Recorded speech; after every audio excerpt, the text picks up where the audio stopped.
All right, guys. Today we're gonna be fixing these hinges. This is how it's gonna be working to secure these tanks so that they don't flop around.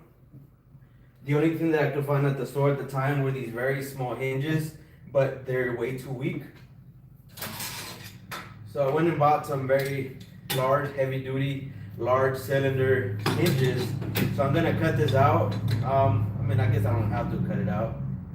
Uh, I might just leave it for structural support. I'll just add another bolt hole here at the back so it can support it. But I am gonna add something like I have some walnut, or I think I have walnut in the back. So I'm gonna add a decorative piece here to push this in about 1/2 inch. I'm gonna cut here the size of the bracket so that this can also be submerged in, because we have about a 1 inch worth of space here that is not hooking in, and it wouldn't let it fall, but I want to take no chances, as I did have this fall once on me with a off-the-shelf welding cart, and it had the chains and everything, but it came off the chain somehow. Luckily it bent the valve, it destroyed the PSI pressure valve thing there, but nothing, I didn't have any issues. Obviously it didn't blow up in the garage or anything like that, but in order to keep it safe, I want to avoid any kind of problem. I will have probably a full, what is this? This is argon, so full argon, and I might have a mixture on the other side for my 3 different welders. So I just want to keep this super secure. So I will be bringing down my walnut, adding a strip of walnut on the back side, maybe on the side just for decoration to keep it equal. Sand it all smooth. Since I already beveled these sides, I will have to just cut off like a 16th off to square it back off. Add the filler pieces, adjust the hinges. Like I said, I'll have to cut this out so that this can go directly on the metal itself on the frame. Just making it not for strength, because this will hold it, but just so it doesn't stick this 1/2 inch outward, giving me this gap right here. With the filler piece here and cutting this out will give me a full inch on both the bottom and the top and the bottom, and I no longer will have to worry about this wobble. Like, these things are literally gonna fall apart, so they wouldn't last. But with this, we shouldn't have an issue. And I guess I'll consider if I cut this down, but that'll be up to later on. For now, I'm just gonna leave them and just let them be. I'm just gonna attach them. So I'll start by taking this off, removing the hinges. Like I said, my table saw, I'll bring my table saw back up on the other side, cut them down so I can add that. I'm assuming that I probably have to do the same thing with these pieces, so take those off, including the bottom one, just so they're all matching decorative wise, and then I can put them all back. So we'll go ahead and start with that.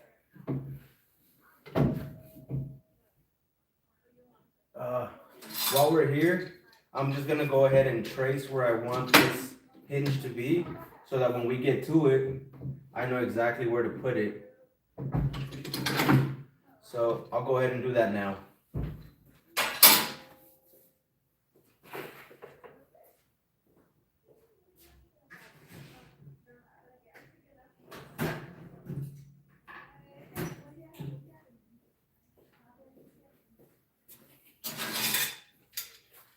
All right.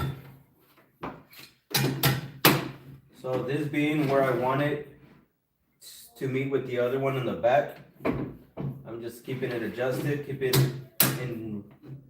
in the realm where I want it, going off the center on here, and then they're just going straight with the frame over here. I'll just trace this out.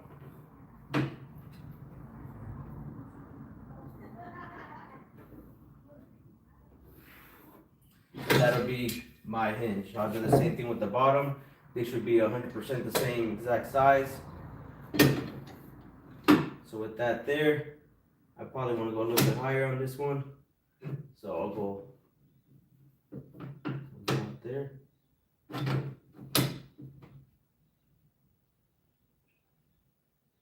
So yeah, I think that should be pretty good right there.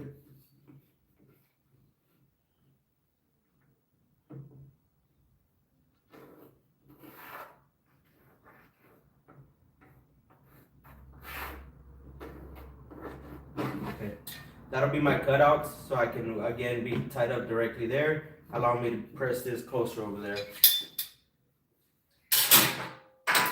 Before I remove the ones in the back, and before I put the walnut on this side, on the end grain, I'll probably test fit everything. First, I'll take these off.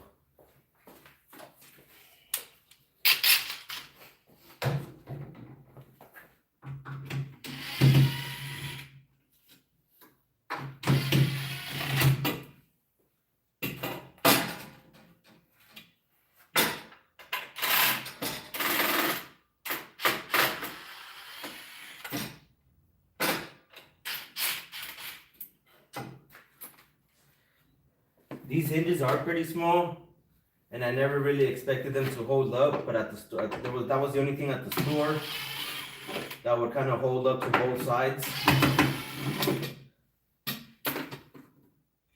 So I wasn't expecting to have to modify like gate hinges to make this work. So at the time, that's what I was trying to make it work with.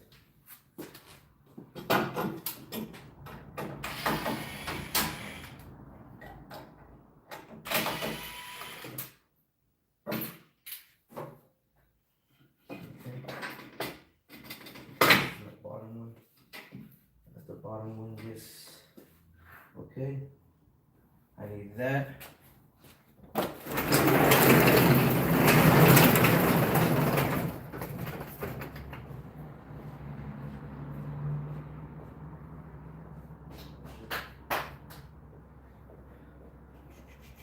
Where the hell are my keys?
It always ends up taking a whole bunch of tools, so here they are.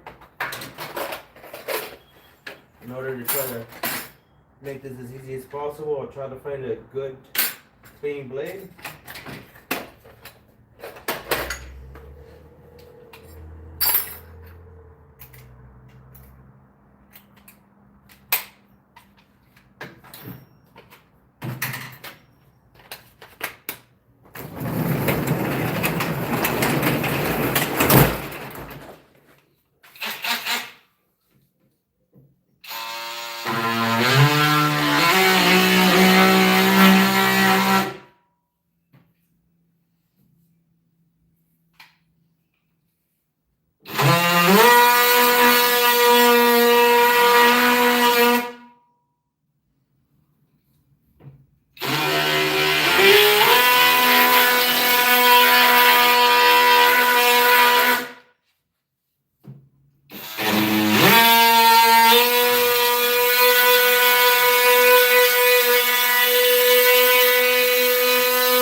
switching out blades so that once I get to the metal, I don't burn out a brand new blade.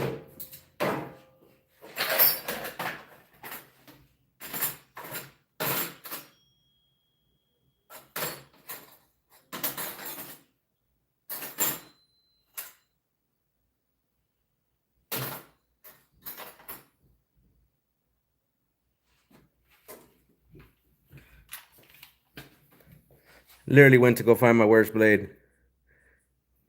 Sure glad my teeth don't look like this, man. But they're pretty damn close.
This is the bottom one. This is the top one.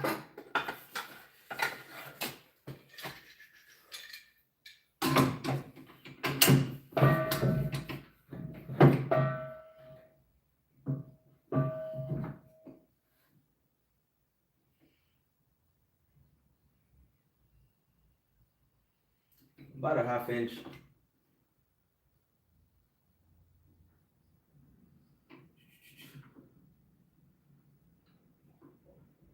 About a ½ inch away.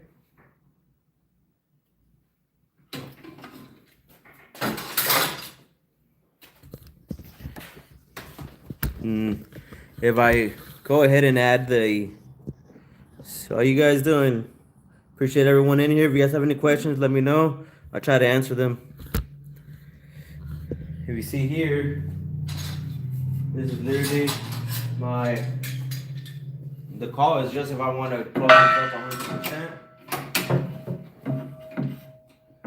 Like keep it flat with this, make it flat with the panel over here. That is that gap that I have. About a ½ inch. Can't see it from here. Yeah. 3/8 to ½ an inch. I could put a walnut running around here. That'll close that gap. Keep this super secure. And then it'll just trim it out, make it look nice. I do have a gap here of about 5/8. So that might just make it a little bit nicer to have an edge band on all three. Get it on this one, make it flush with the bottom. I guess I'll just trim it out. Like I said, I already went ahead and sanded this profile over because I wasn't expecting to add anything to it. So I'm gonna have to run it on the table saw. I'll run it on the table saw, skim it on both edges. I'll have to take these off, skim it as well, all three of them, and then add an edge band just so they all match. At this point, it's just for decoration, but I do want it to be as tight as possible so that there's no kind of shaking. If say there's a cord on the ground and I need to pull the car over, and for whatever reason, whether it's me or anybody in the shop, and they just want to pull it over on top and run over the cable, if this thing needs to shake, I made the steel frame very heavy, got the tools and everything, so it'll be pretty heavy so it doesn't tip over. But like I said, I saw this literally tip over, fall in front of me. I've seen a lot of videos of what it can do. Luckily, nothing happened, but I wouldn't want that happening even if it's just me in the shop or anybody else. So I might just add this edge band so I can get a tighter fit and then just secure it a bit more. So let's go ahead and do that. I also have to bring my walnut down so I can do that edge banding.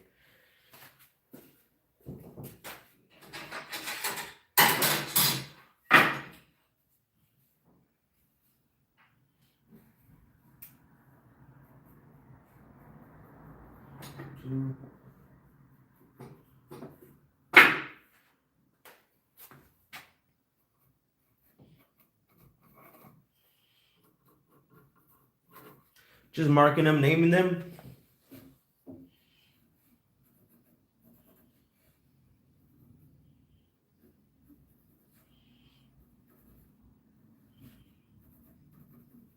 Just so I can keep the same pattern.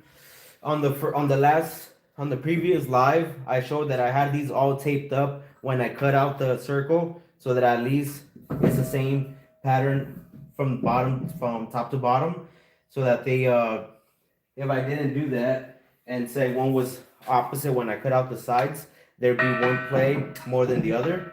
So I'm just marking them so they all stay consistently the same. I had to cut this shape in order for it to be able to swing around the tank when we have the secondary one here. So I had to make this design here, and then this one as well had to be very short to clear this first one. On the previous live, you saw me go little by little until we ended up with this little wave design, copied it onto this one, and making it work so far. So I'll take that one off, remove the bottom one, and start running it on the table saw.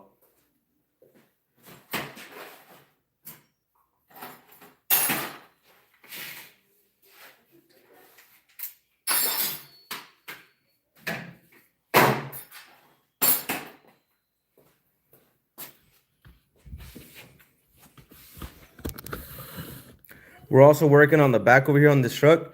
This is a 2001 Duramax that we're building these body kits that we're going to be selling next month. That's why we're trying to get our welding machine here ready so that we can fabricate on our next truck. But this is a 2025 face conversion, or in this case, it's full body, rear and front conversion. If you guys are not new here, have not seen our previous videos, go ahead and subscribe. Let me know if watch any of our other videos. We are releasing this on February, so next month. This is just the mold, so it does look very ugly, but the perfected side is on the inside. So this is like the reverse or the outside carcass. This is going to be ready to be pulled off already. We've reinforced everything in order for us to be able to remove it and start producing kits. If you guys are interested, we will be making a group buy for the first batch. That way it's inexpensive for you guys. It's helping our business on the launch. And we have more versions of this coming up, like the 2500, the Bison. So if you guys are interested, you guys got to stay tuned for that. Let your friends know if you guys are not doing Chevys as of right now. We will be working on other platforms, on other pickups. We are planning some SUVs, and we might just do some cars as well. But this is the very first one that we're working on as of 2026 and started in 2025. So back to this. Today we're working on this.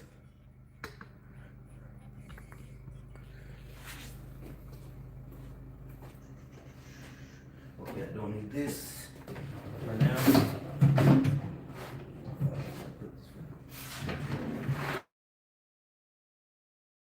This build as well, we custom made this table, the flip top, what is it, table saw on that side, custom drawers.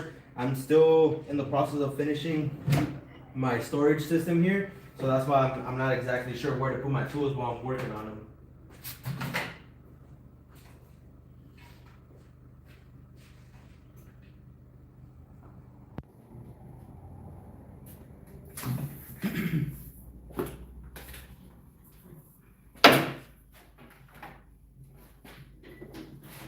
Since I'm still using the majority of these tools, I'm just gonna leave them and just use my table saw right here.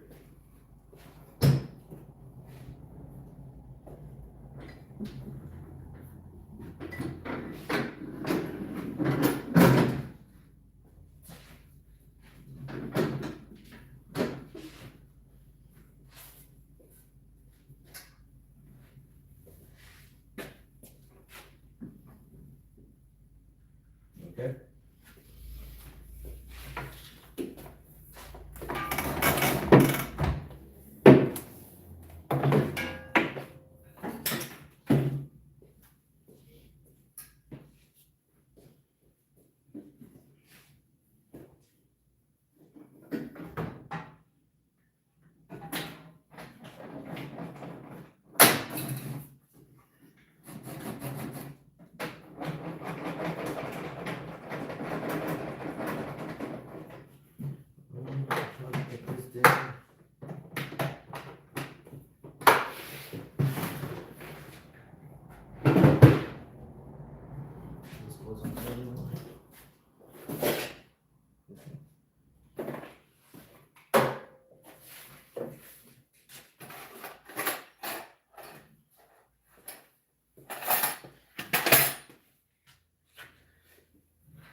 For our other welding cart, not our welding cart, but our sanding cart, I have a little chain that I'll be adding to that one. So we got a few other hardware to put on that one.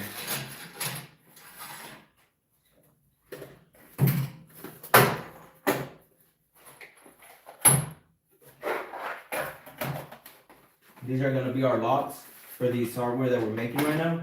So that'll go once we're finished up.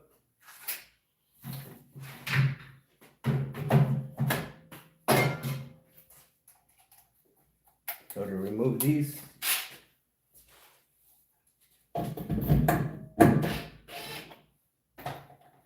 just remove it.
All right, so as mentioned, I'm only gonna be cutting a few of these sides, so I won't be cutting everything. Let's see. These are marked facing that way, right? So I'm only gonna be edge banding this two sides here, and on this one, I will edge band this and this. That'll correlate with, that's number 2, number 1. So then all 3 levels will have an edge band, allowing them to secure a lot closer, just so I can get that safer clamshell system with the tanks. Okay. Let's see.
Since I don't have a zero clearance fence right now, I'm gonna use the sacrificial board. I'm gonna start to feed it. I basically measured so that the center of the blade is at the edge of this board here. So there will be about a 1/16 worth of blade on the outside and about a 1/16 of the blade on the inside of the board, so that this will be the face that these boards are gonna ride up against, allowing me to just skim. If I still have a profile, I'll skim it again, and then allowing me to creep up on the profile. If I didn't do that, I would just have to take about an 1/8 inch, which would be too much, and that would just lead over to me having to add more material from the edge banding. So I'll go ahead and start that now. As always, guys, you guys gotta be careful with this shit. I mean, don't do nothing stupid. Gloves, eye protection, whatever you guys have, try it out.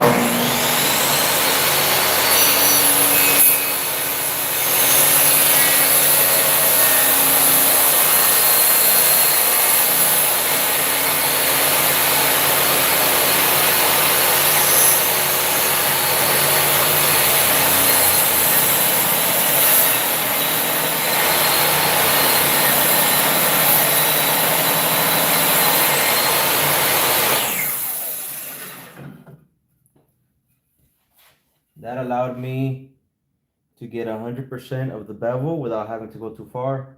It broke off a little bit there, but that's pretty good. Now I just need to do this side. It's I don't know if you guys can see that type of bevel. I just softened it up by rounding it over, and now I do not have a bevel anymore. It's nice and sharp. So when I edge band that with a big piece of 1/2 inch walnut, it'll stay and it'll have a good mating surface.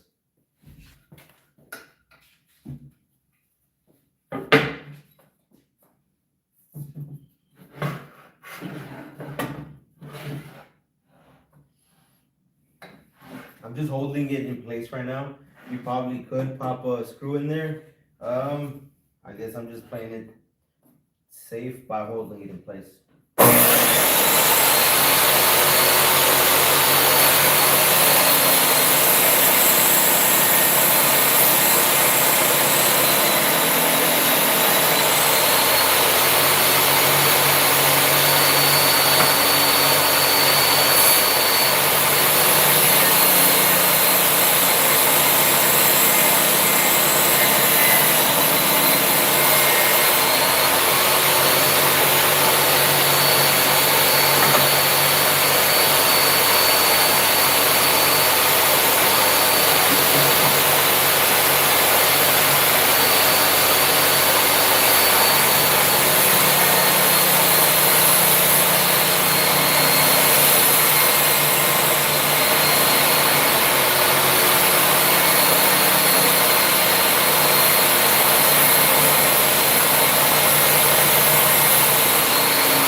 You guys can see here, this is what I was talking about, that the blade only ate a little bit.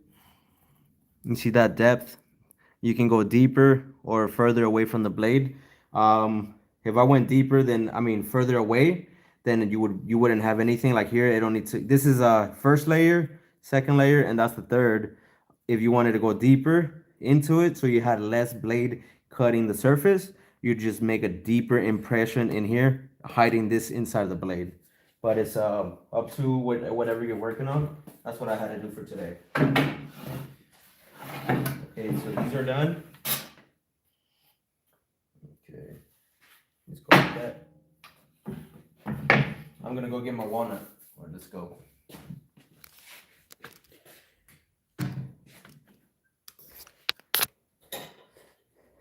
We also this weekend are trying to paint these cabinets. As soon as I finish making the welding system, I'm gonna take this one apart and have it all painted. I have a little bit of butcher block on the tops, butcher blocks that are going to be on the side, and then stained cabinets on the bottom. Everything else is getting like an army green finish on it. Cabinet paint grade. I have some of my walnut up there that I'll be getting right now. So let's go get that.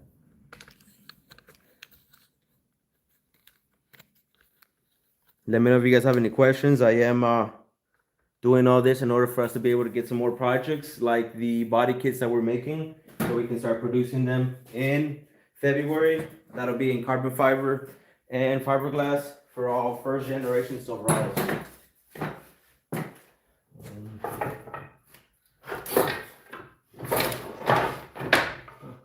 I do have a small one.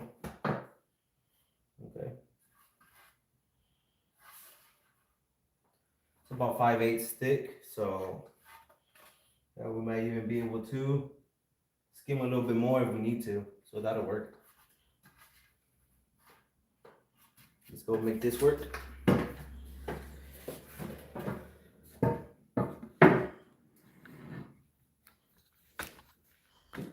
This here that I was talking about is a miter station slash what is that? My planer. So it's a flip top. I went a little crazy with the flip top since I don't have a lot of room.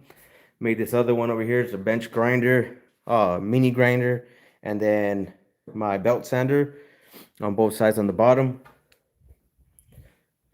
So now we'll go back to this.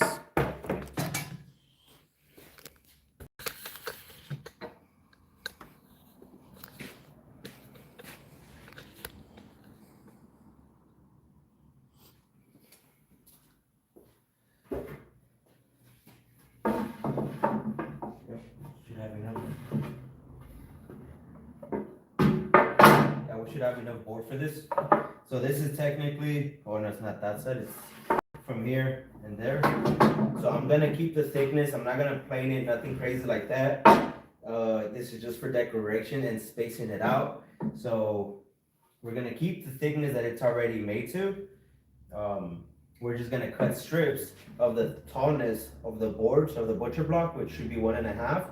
So I'm just gonna make 1.5 strips, make it maybe a little bit taller, 1 5/8 kind of thing, so I can sand anything. If there's in case there's any warping or anything, I could just go ahead and sand any unevenness, and then just get them all mocked up. So starting with our straight edge, our flat edge, we're gonna go ahead and turn it around or flip it, and then start cutting them.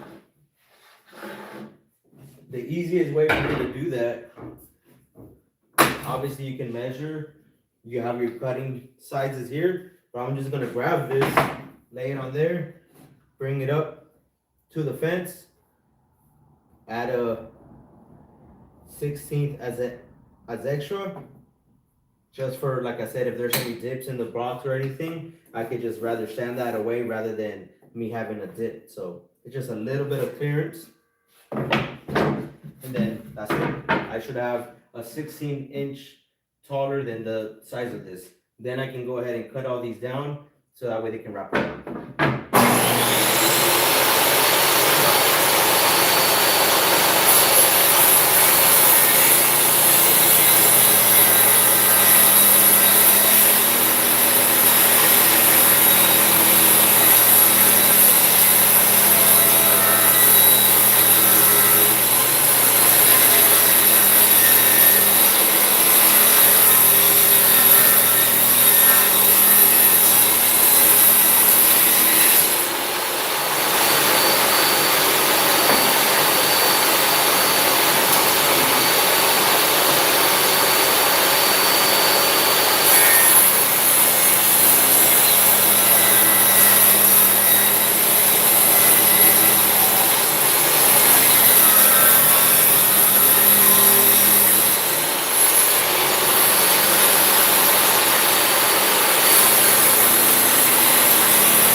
Boards here cut.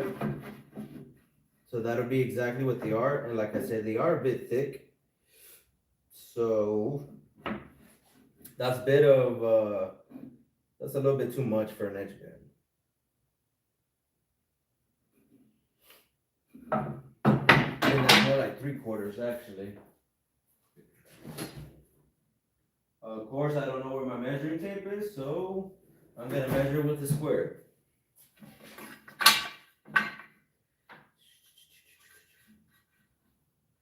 Yep, that's 3/4. I can cut 1/4 off. That way it's a little bit less, and it's more of a trim instead of a freaking block. So I think I'm just gonna go ahead and do that right now.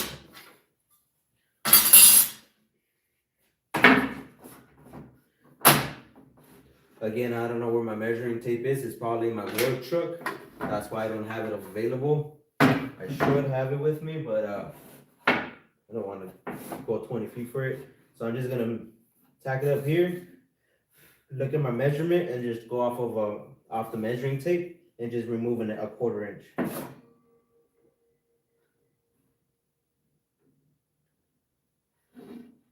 That's still a little big.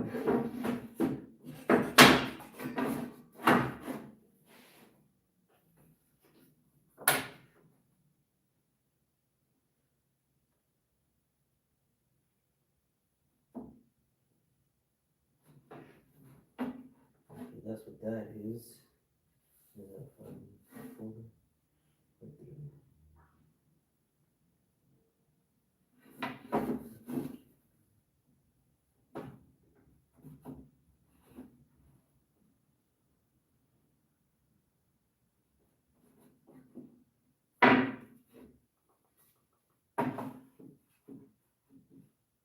me see. I might just go like 1/4 inch.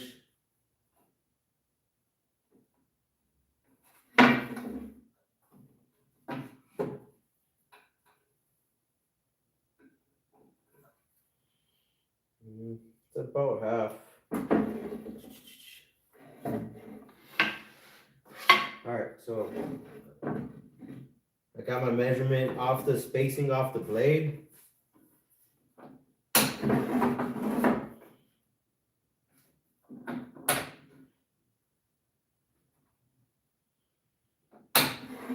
I'll probably be able to get 2 out of one of these, so I could have saved one of these cut strips, but that's fine. This is a scrap piece anyways.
When you're cutting stuff like that, you never struggle to pull it out.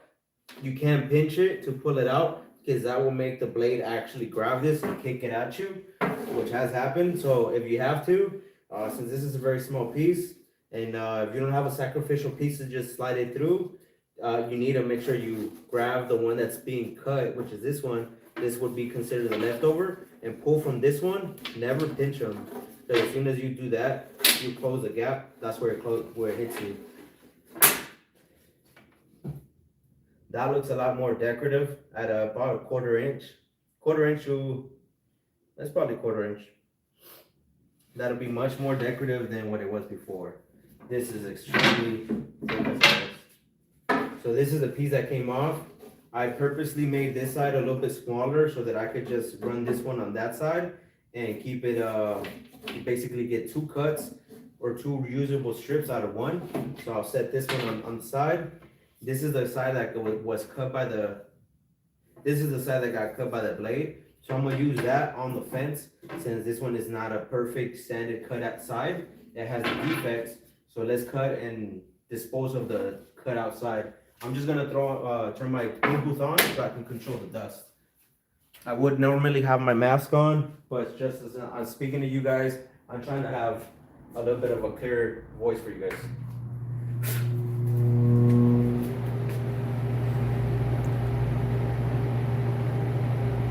Yeah, at some point I will change the D-wall. I made the frame on the bottom so I can interchange it with something else. I had a Delta 10-inch table saw, but I did sell it just because it was sitting outside and I didn't want to take the time to rebuild it or anything. But I will be changing it at some point. But I made this entire thing so I can also have it might be a woodpecker or some other brand router table over there with the sled and everything. And I might make some other jigs on the backside. That's a temporary sheet over there. But everything I made it so that I can have multiple uses out of this bench top, including the welding surface. But yeah, this is pretty weak, especially with, it's cutting this pretty easily today though, whether it's the blade that's brand new or something. But always be careful with your stuff.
There you go, I got 3 pieces that I'm gonna be using. This is a much better fit.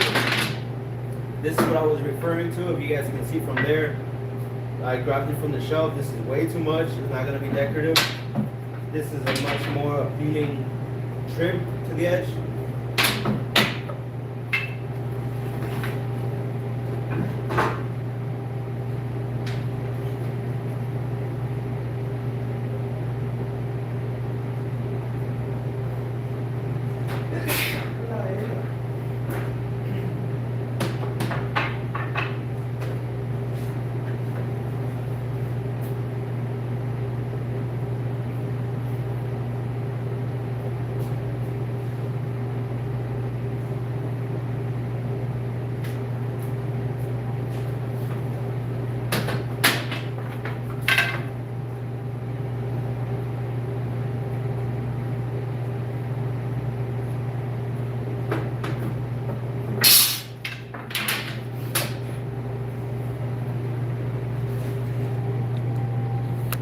I was gonna just try to cut it with a hand saw, but I might as well just go ahead and bring out the miter saw that I just showed you guys on my other table and make a 45 here.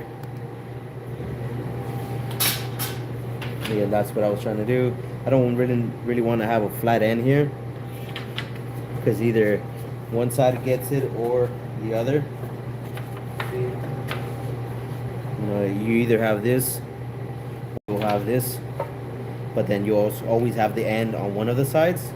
And that in this case, this is going to be more of the front where you see the 2 tanks. This is the back of the cart.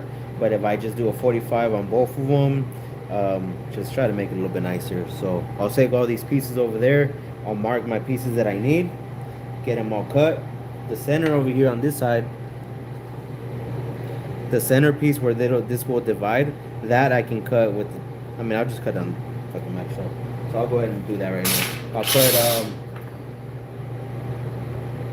3 45s, so that'll be 6 pieces of 45s, and then the other ones I'll cut them flat.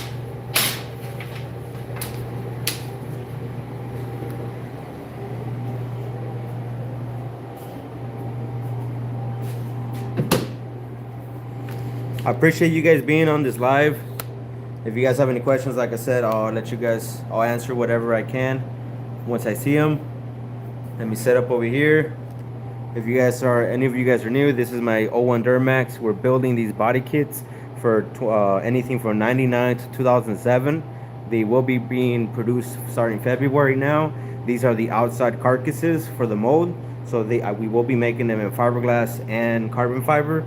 If you guys want them, we made sure, again, this is the ugly side of the carcass, but we made sure we kept all the body lines, the designs, the big flare fenders for these. We brought it all the way to the back, gave you the big fenders over there. But let's go ahead and start using this miter saw here.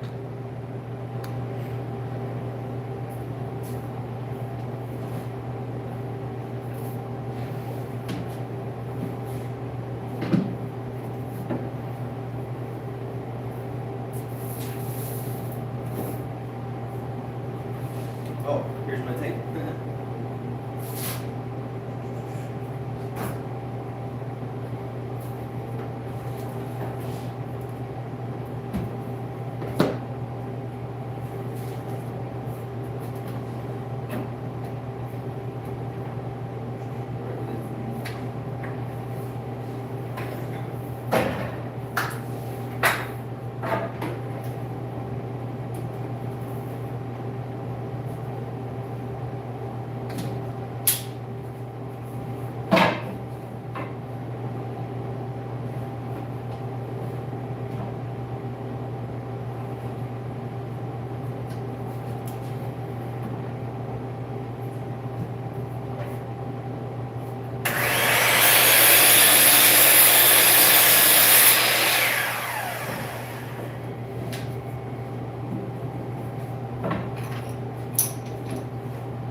Go ahead and bring the blocks over here to make it easier.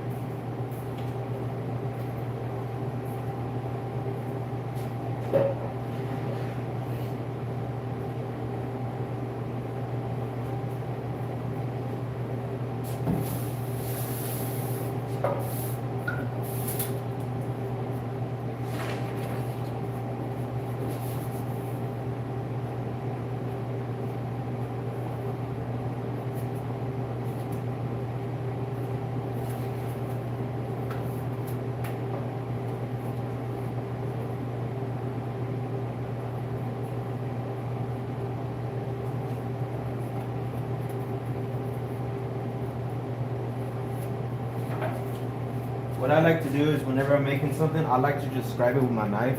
There's no better marking tool that you can get than a scribe, like a knife or anything like that. You just exactly cut from there that way. So that means that the blade, if you guys can see, I don't know. That means you put the blade to heat from there on that way. This is, in this case, discarded, and this is your piece. That's the best way to get like a nice tight fit without getting too technical and crazy with it.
trim out. So I should be able to make, since these are all the exact same length, cut, and design, I should be able to just make 3 of these or 2 more cuts and 2 more of this one. So I'll use these as my marking templates.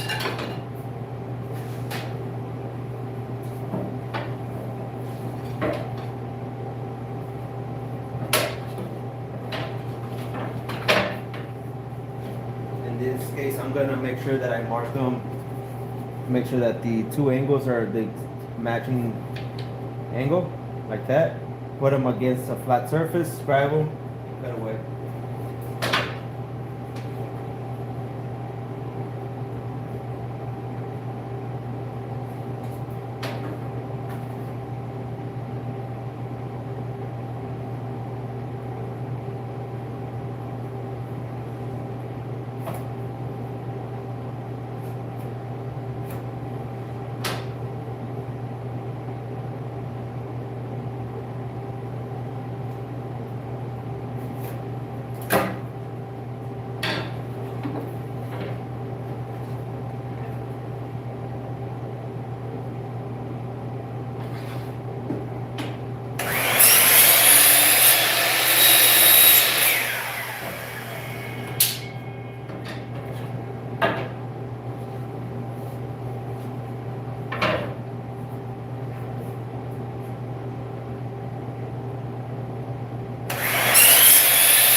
So these are my 3 pieces for the front sides. Now for my back sides, I'll grab this one, flip these 2 pieces over, because that's where my 45's at. Same thing, measure them out, scribe them, cut them.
These will be my 3 pieces over here.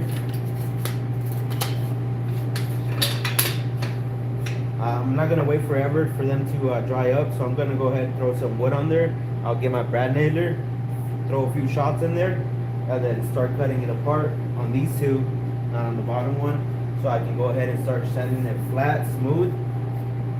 Put the 3 pieces over there secured on the welding cart, and then get the clamping system to work.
I don't know if the pin nailer will work, so I also brought the brad nailer and the pin nailer.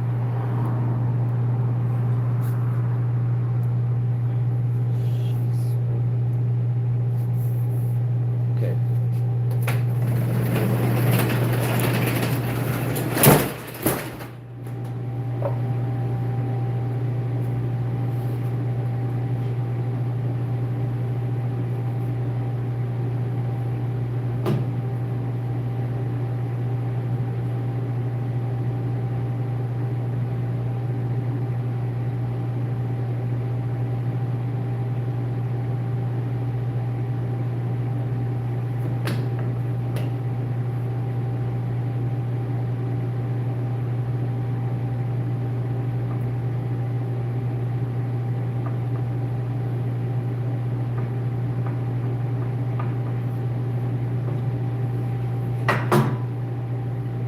I'm just adding a little bit to the end grain so it could have a little bit more of support. I think it's because the end grain will absorb it, some of the glue, and it won't have the best bond. So if I just throw a little bit extra on the end grains, hopefully it'll hold up a bit better.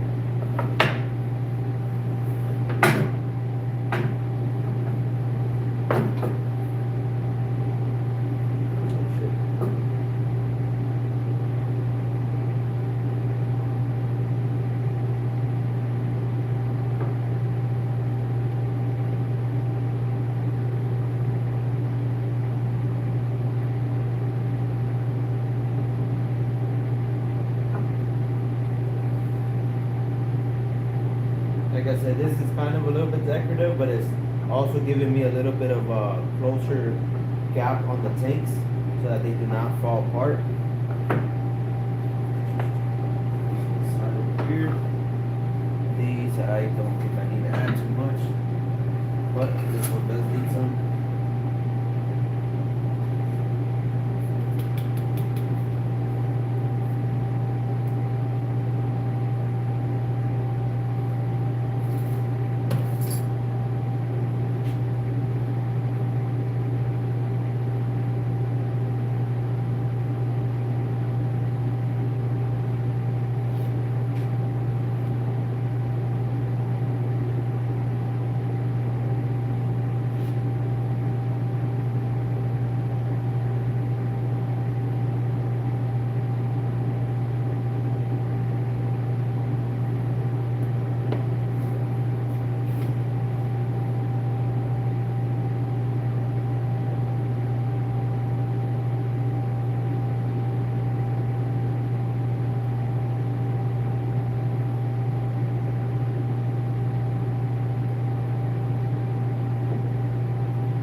Kind of worked. So I'll just do it with my finger.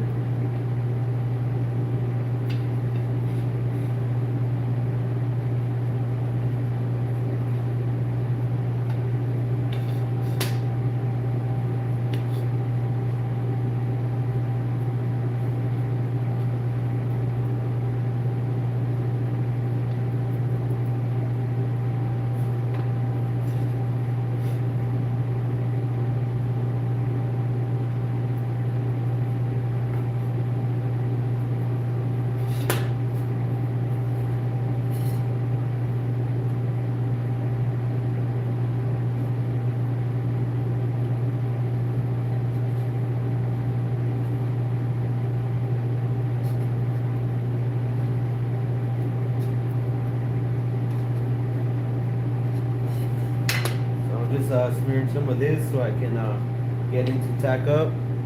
Stay on me throwing some pin nails on it today will just allow me to install them today.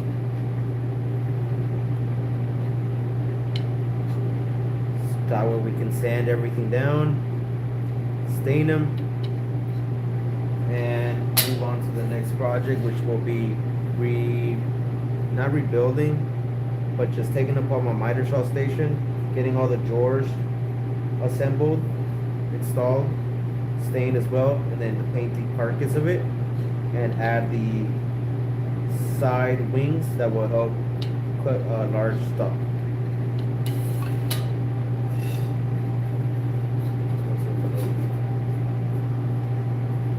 As you guys can see, the glue on those pieces has already dried up and has been absorbing, so with this, it'll allow it to have a good bond. People actually use a lot of freaking glue on their bills.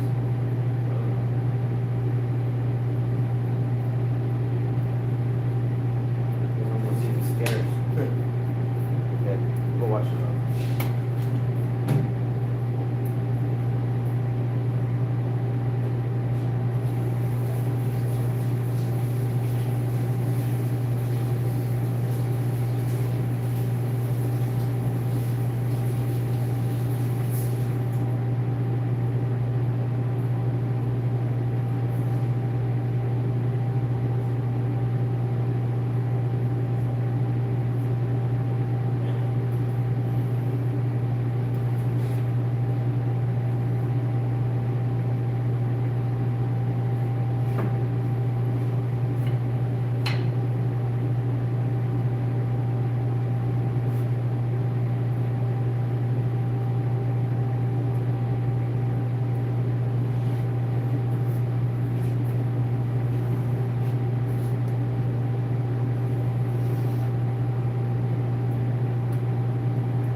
Does go through, but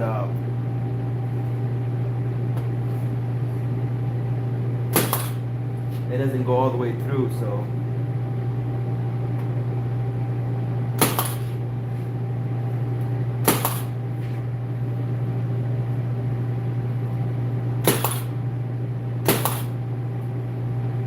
just keep that in mind. I do have a few that I don't know if you guys can see, but they're popping out. Obviously, they're really sharp. So careful with those. But that is the first piece. I'll go ahead and let it dry, sand all that down, cut off the excess there. I'm gonna do the same to those. I'll set this one over here.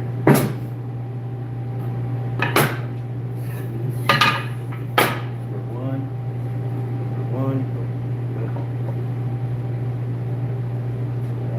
Here.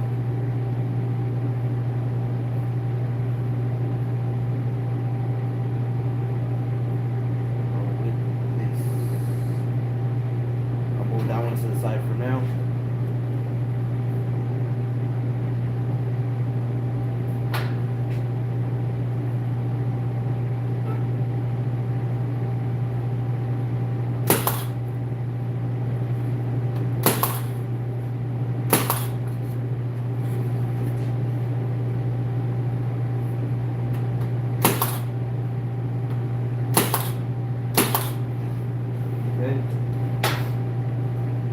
Gonna go ahead and sand this with just the hand saw real quick, just so I can use it on that side as well.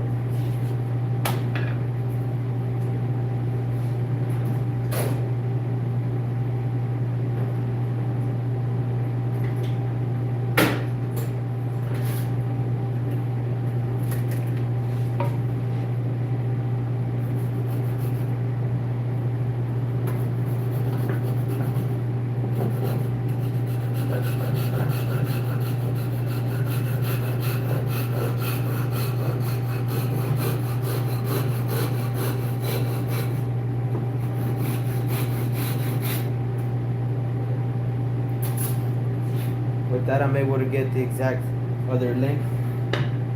I'll probably have a little bit extra, to be honest. Oh, actually, it came out perfect. I thought it would be a little bit left because of the gap that we cut off over here. But I guess we measured to the original block without the gap. So with the gap being removed, it's a perfect fit.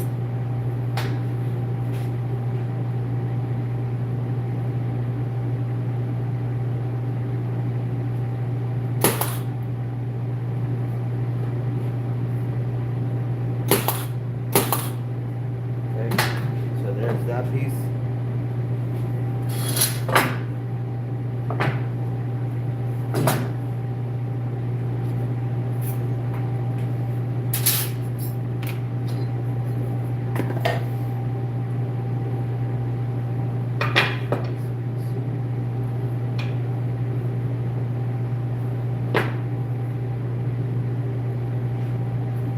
It's a little dry.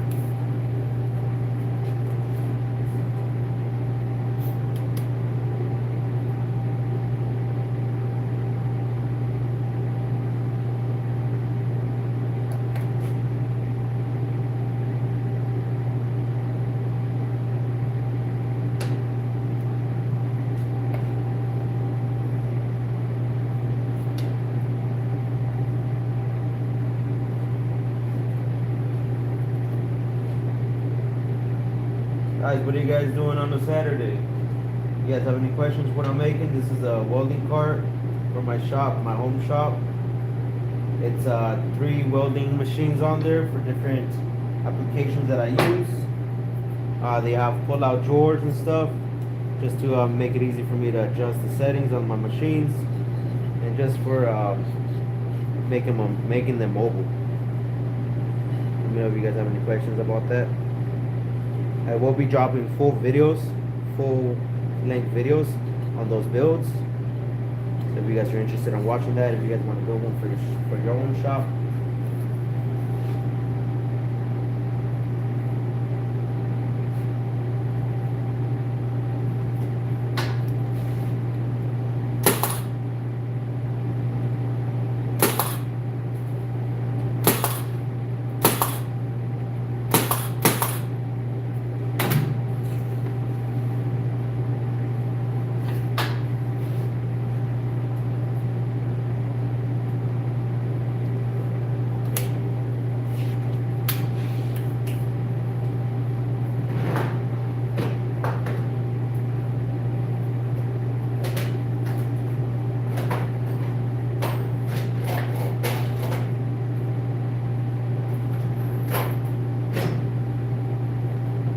Currently I'm out of pin nails, so we're moving on to the bracket. And of course it had to be on the top one that I was trying to be careful and do last, so now I gotta do it on the finish trim.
There you go. I have these trimmed out.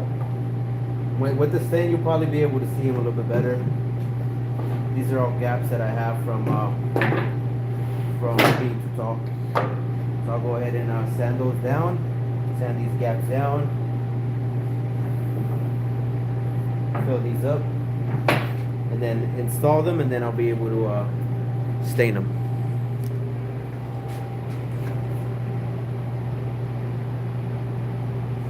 add a supercharger and then add a turbo. Jamis on 2J. Well, this is a Duramax. It already has a turbo on it. It's a 2500 Duramax. I just saw somebody today. He has a YouTube channel. I think it's SWS Motorsports, and he's kind of 3D modeling and printing adapters so you can have a supercharger on any engine. And I was like, hey, we might just supercharge this LB7. Who did it? Was it the guy from Banks? He did, but I don't think it was an LB7. I think he did an LBZ. So that would actually be kind of fun. A really responsive LB7 might be kind of fun. But I might end up breaking stuff because these things are not easy to repair. I know the injectors are like a 12-hour, 15-hour job. So let's see. We might. I was very curious. I just saw that today.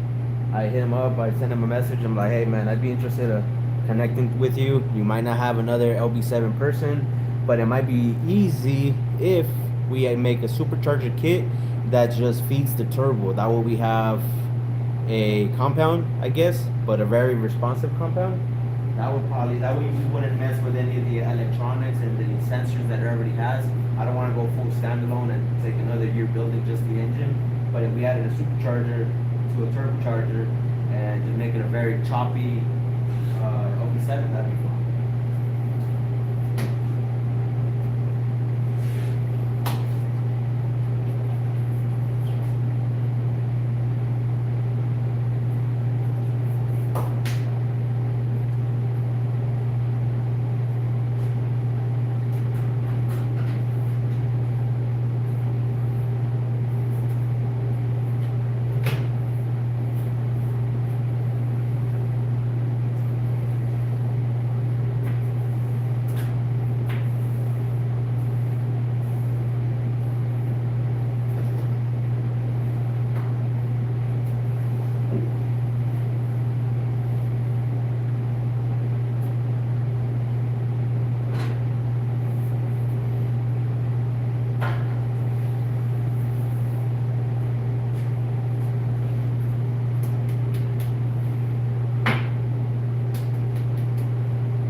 Make sure I recess the pin nails that were sticking out.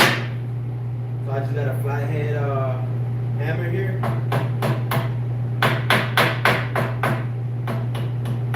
I'm just driving them in. I'm trying my best not to bend them, just drive them in straight.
Let me know if you guys have any other questions.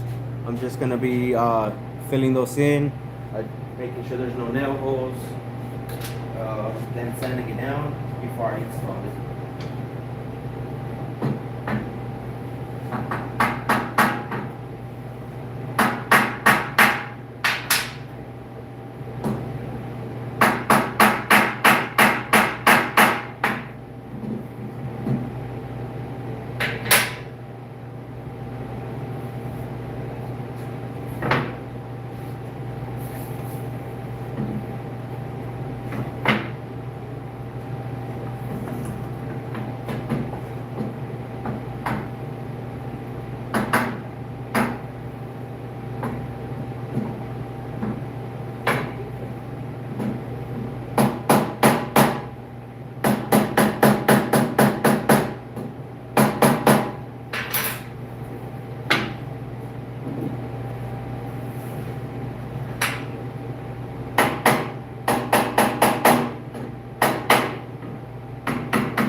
didn't plane these pieces, so since I did not plane them, I'm just adding a little bit of glue.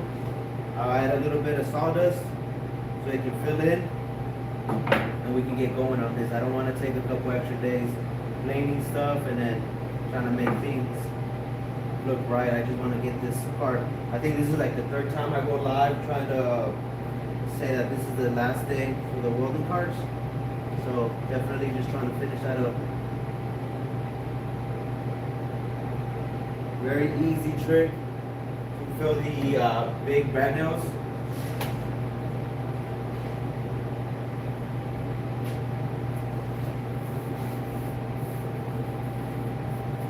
Any imperfections, we'll just add a little bit of sawdust on it.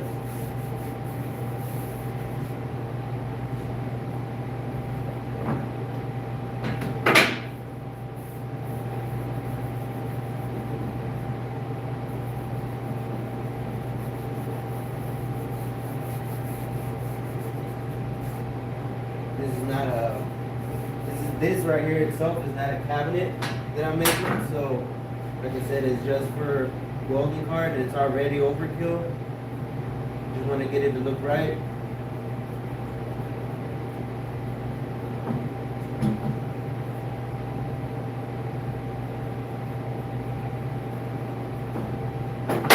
These boards have been sitting on my stock for over a year, so I literally don't know what condition or how bad or warped they are. Moisture or anything like that, I didn't check anything. I just literally wanted to get this edge band so that I can finish this build on the welding cards.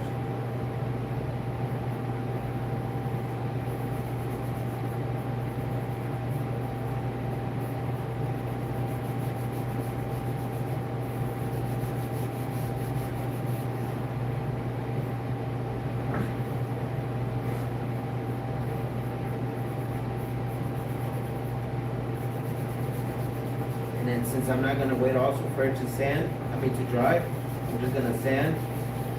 So any small spots with the glue and the sawdust, it'll go ahead and blend into one.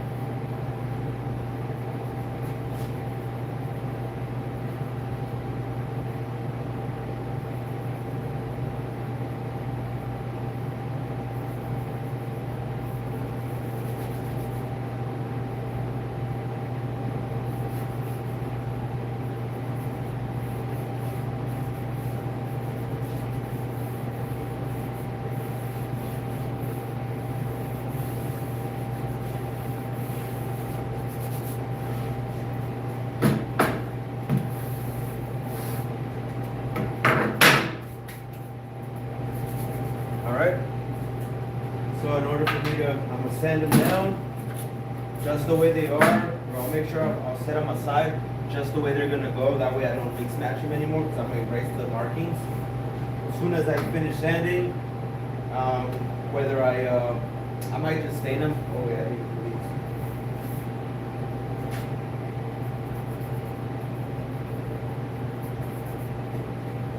this one, and this one, that's where I had to use the diagonals.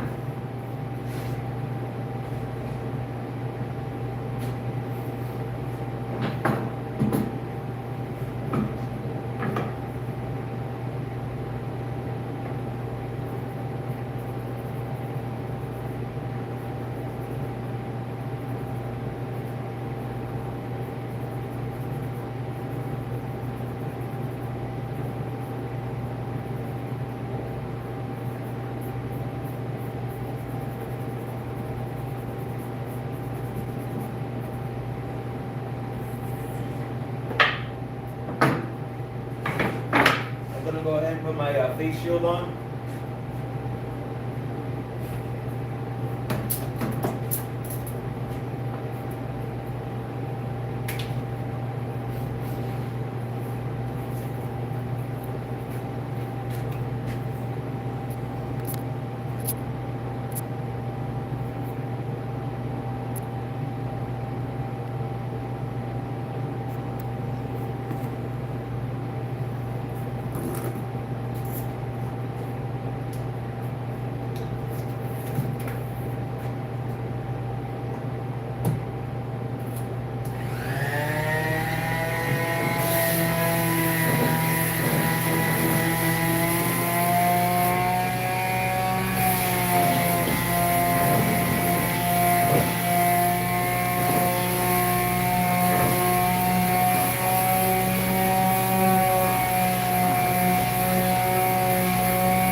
All right, guys, that was a lot of sanding there.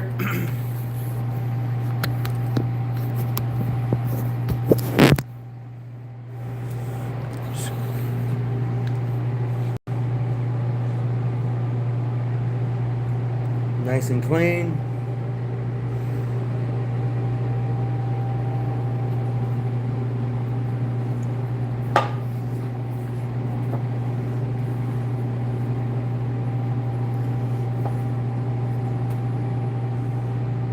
These are gonna be the clamshells for the welding tanks. So I'll just dust them off, clean them up so I can put some oil on them afterwards and start putting them on the welding cart. My welding cart here.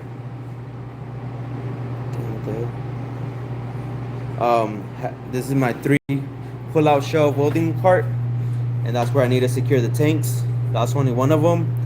My different mixtures will be on here, but I've had one fall on me before, so that's why I'm making all this extra work to make sure that these stay nice and secure.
Alrighty guys, so I'm gonna make some screw holes for the bottom one because that one had not been anchored down.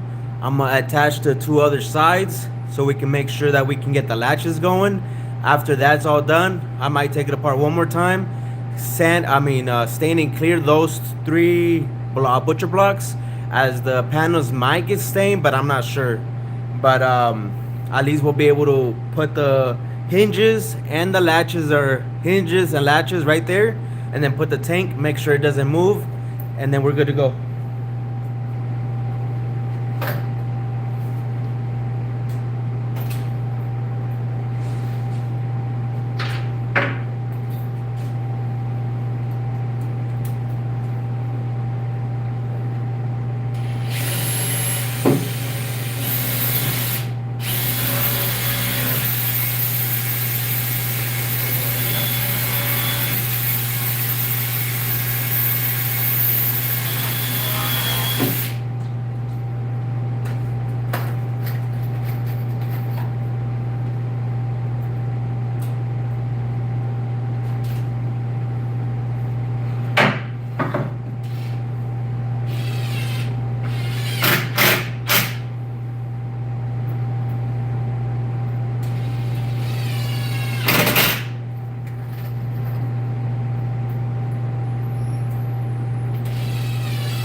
Now I'm gonna work on the hinges.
me not to run to the store and get new screws, I'm just gonna not use the one that it come with. I'm gonna just drill one in the middle, one here, one at the end. So I'm just gonna go center and make my own holes.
This is just some cutting oil or a cutting paste, just to lubricate my drill bit so it doesn't seize up inside the hole when I'm making it.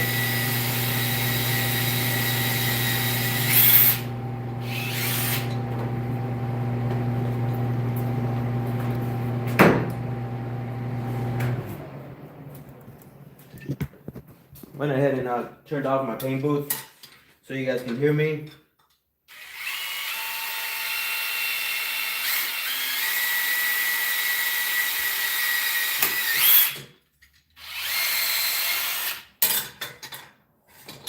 I'm making these new holes because these ones are too big and I don't want to have to run to the store just to get screws that big.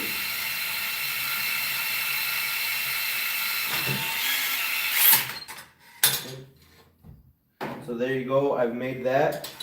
I didn't make the holes exactly equal as the other hinge. So one hinge will be only for one of these clamshell doors. I'm gonna use the back with this flat level right here so that I can go ahead and square them up. Making it flat with that, I'll mark my center like I did on that one. That way I can make sure I'm centered.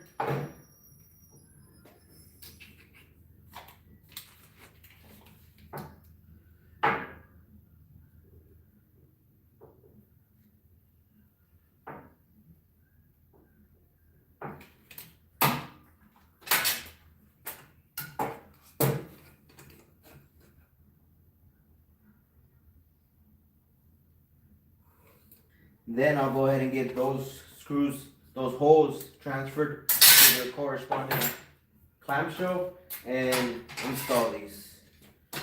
So now with my centers, I'm using these as my centers for now. Well, that's if I can see them. Let's see. Extend this one a little bit more.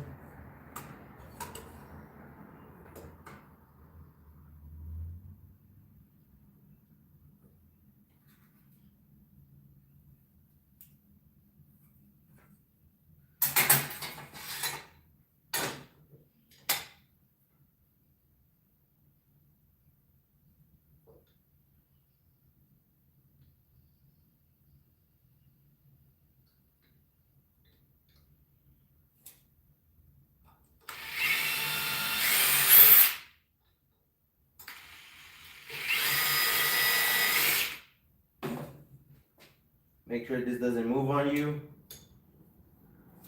or else your holes won't line up.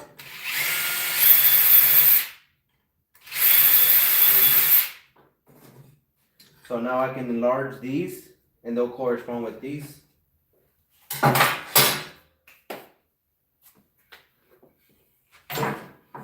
Same thing with this one. Got my center line right there marked already.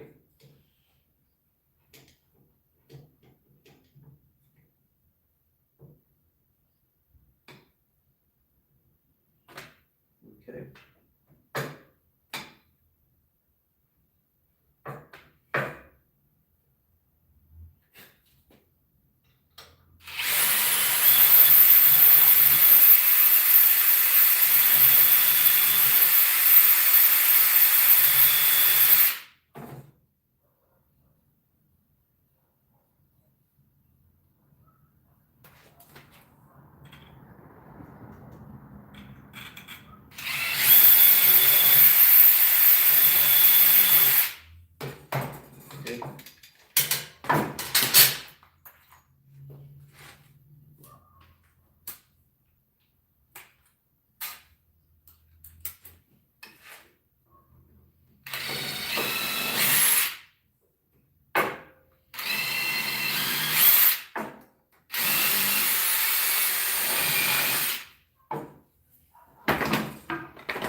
Going a little bit deeper on these holes.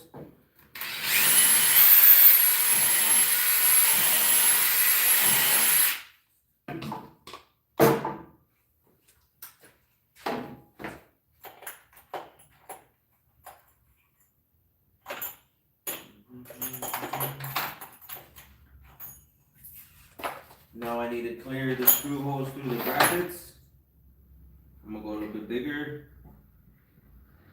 A little smaller.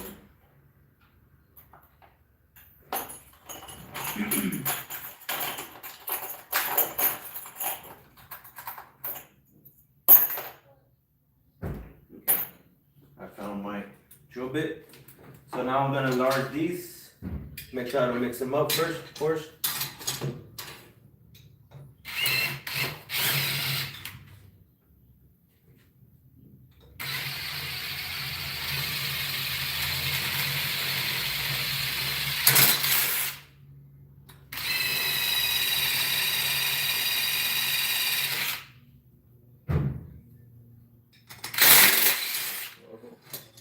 This stuff really helps once you lubricate your drill bit.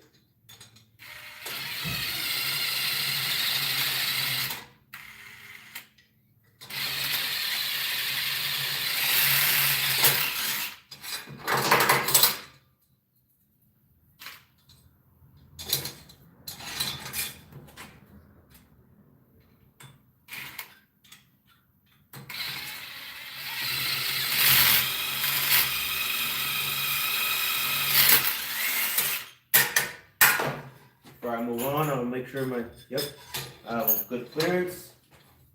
I'm gonna start on the next bracket here. Once I do that, I did bring a bevel. It's not a bevel, but it's a countersink. That way I can countersink them just like that.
I think I'm over here.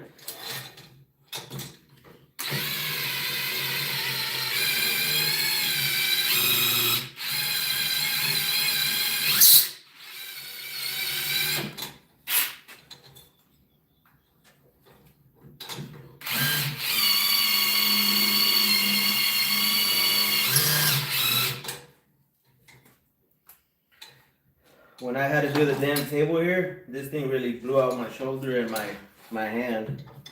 So this is not necessarily fun right here, but it will make everything tie up a little bit smoother.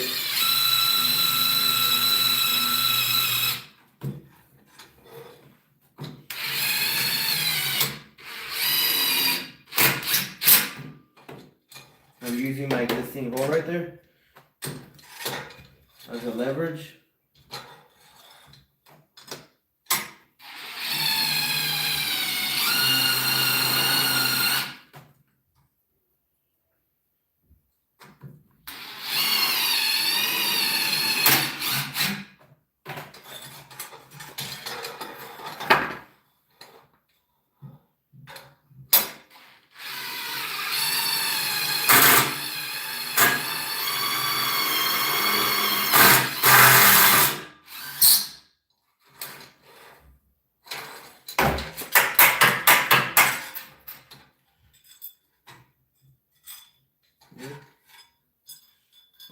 fix.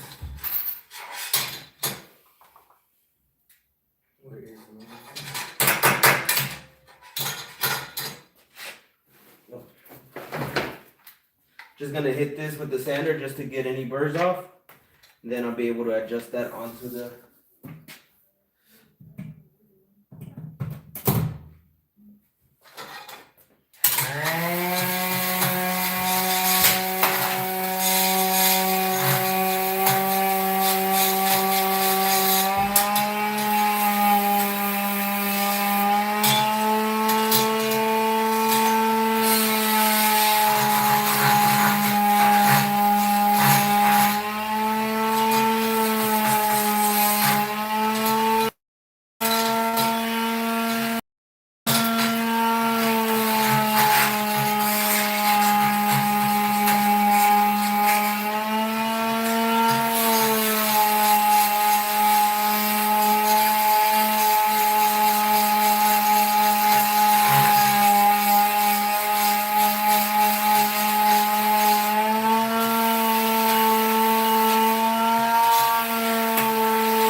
shit.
Just for decorative reason, I'm gonna go ahead and paint these black. So just so it stands nice against the welding cart, that's all wood as of right now, with the gold screws also will pop out. These I'm also gonna stain them right now and clear them, but I'm gonna make sure I keep these away from there. Alright, so that I don't mix them up. That's the left side, this is the right side. And for this, I'm using bed liner that I had laying around.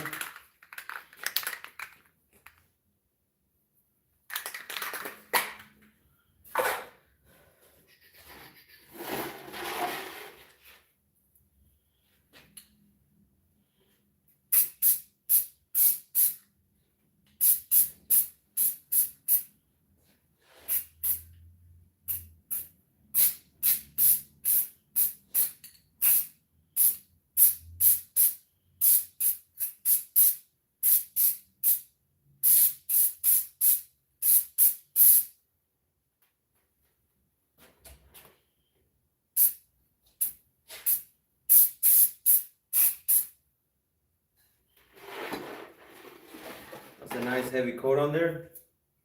I'll let that dry off.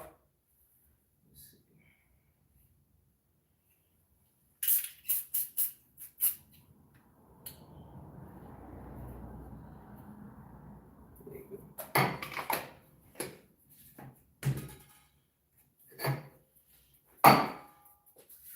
While that dries, I'll start clearing, staining and clearing these.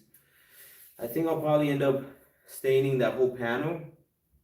So I think I'm gonna prep the panel as well, which I'm talking about. That panel at least. That one for sure I'll stain it. This one I won't mess with it until afterwards when I have I guess a better idea of what I'm gonna do with that. Because I might cut out holes for more additional breathing. Obviously the welders need to breathe, they overheat. So originally I wasn't gonna have any panels whatsoever. But I think I did this just so I could put some cleats on the inside for the pull-out drawers. That's the only reason why I put on that exterior panel. So I might do some cutouts.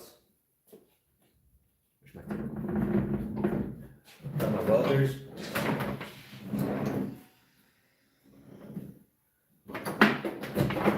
Got my 2 welders. This is gonna be my plasma torch because it's a TIG and plasma, but I'm just gonna use it as my plasma cutoff. This is gonna be my aluminum TIG, and this is gonna be my MIG, dedicated MIG.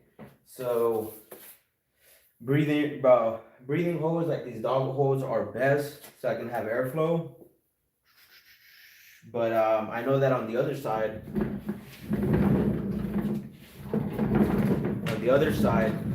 just like I have my welding table over here with the dog holes and the flip up table saw, I do want to make a flip up table on this side that I have from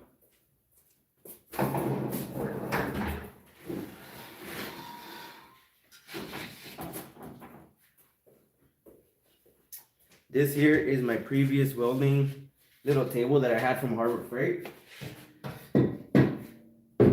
So I want to attach this about halfway, a little bit lower probably, and that way since this is my mobile cart, if I'm working on something, instead of having my tools, my welding tools on a cart or something, or on a table, or on the truck itself, I can just place them on here. I got my grinder, flat wheels, maybe if I have a part that I need to clean up, grind, I can literally use some dog holes on here. So this will be bolted up somewhere around here. So same thing, below and under, or below and above, I might do some dog holes, or I might not, just so I don't have sparks flying into the system. So I might just leave this covered up. So this side, I might leave completely sealed. The other side, I might do dog holes.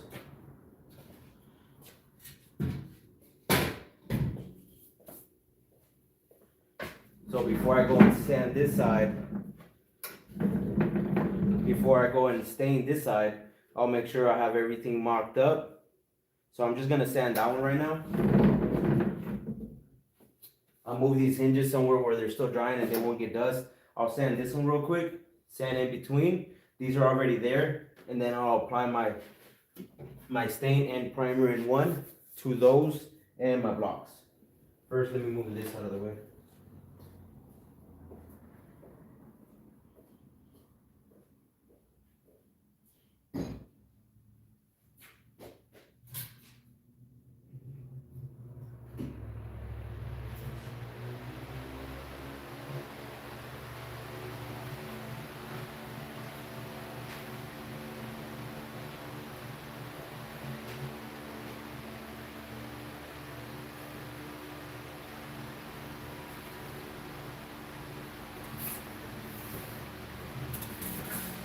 With that out of the way, I got the hinges in the back so they don't get any dust.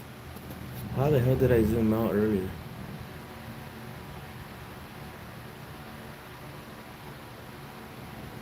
Okay. I'll go ahead and sand that area as I mentioned and start staining them.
Oh, what the hell? Okay, the fiberglass that fell on it is just flying across. We're gonna be using American chestnut for this stain.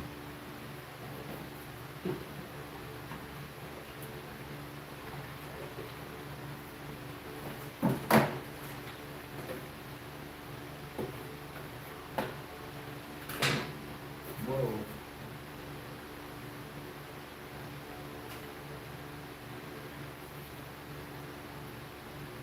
Damn.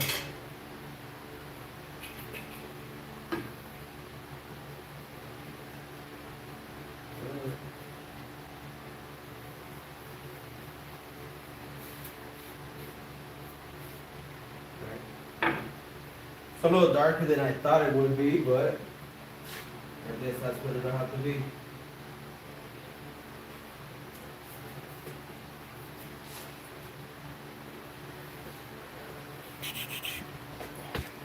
We'll put it right here.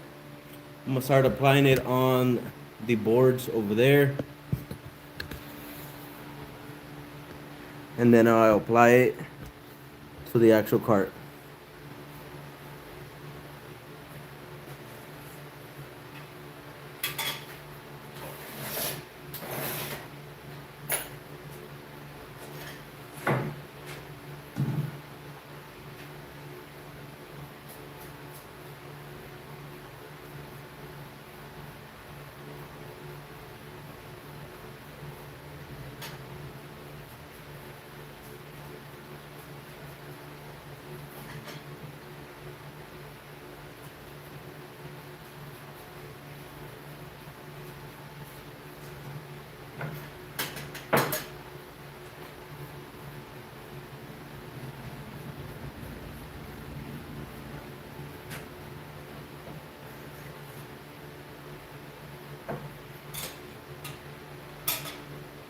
Definitely put some gloves on before you start this. Once you start it, it's a bit too late.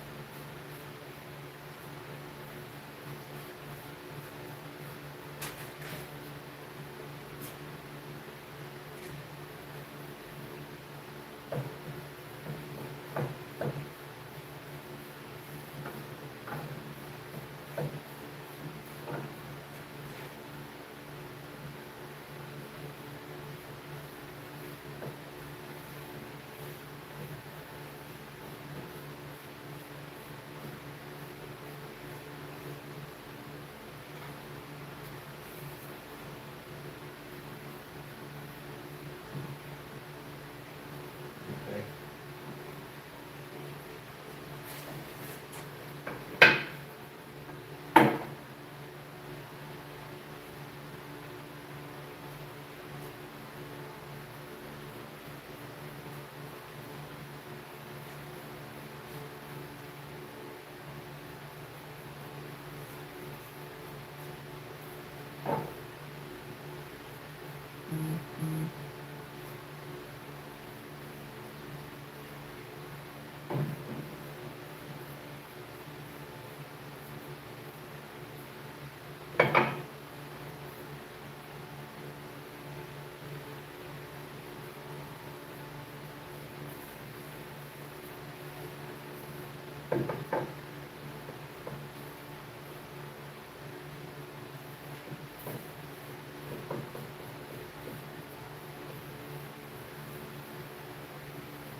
Alright guys, I'm gonna admit, I usually don't do this staining and sealing of my cabinets. I usually have my cabinet team in the shop just spray it instead of brushing it on or anything. I do see how this is kind of absorbing into the wood. This bare premium water base, liking it so far. So just I guess I'll start from the bottom up in case it drips. It's already on a surface that I could just wipe down. Instead of having starting on top, if something drips, it's sitting and staining. Because obviously, if you give it more coats, you get a darker finish.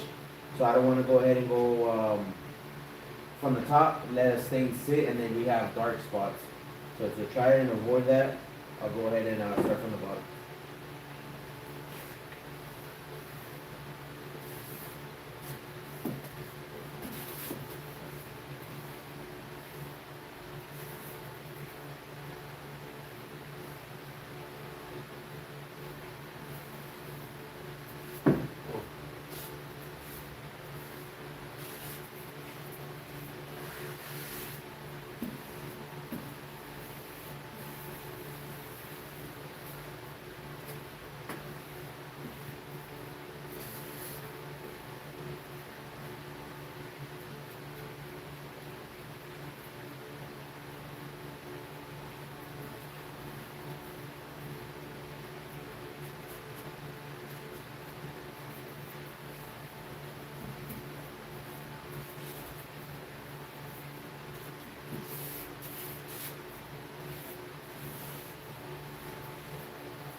And this little sponge thing is pretty cool. Haven't used this as well. I've usually done it with a rag, wipe on and wipe it off with the rag, or a brush. But I really like this. It's dope.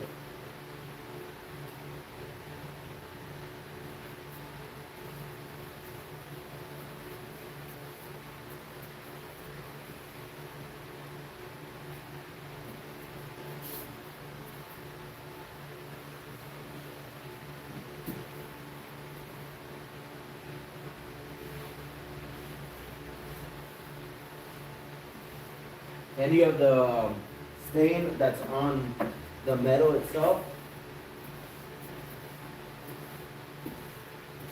I can always go back and wipe down, and I plan on painting the frame anyways, probably a black as well, using the bed liner that I use for the brackets. So I'm not concerned about those having any stains right now, because this one has a little bit of rust on there.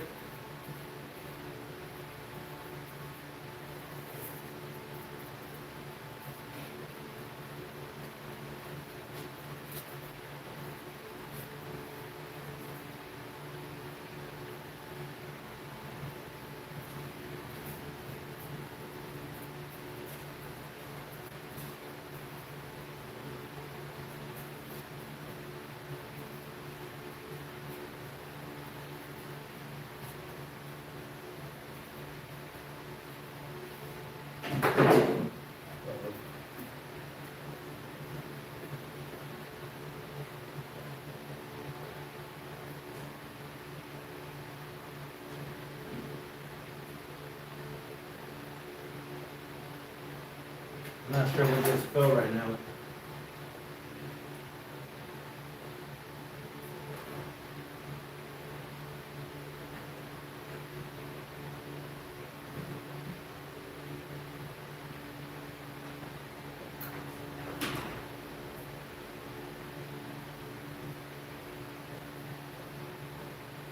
I'm gonna go ahead and turn on my paint booth just for the fumes.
What do you guys think of the little cart so far?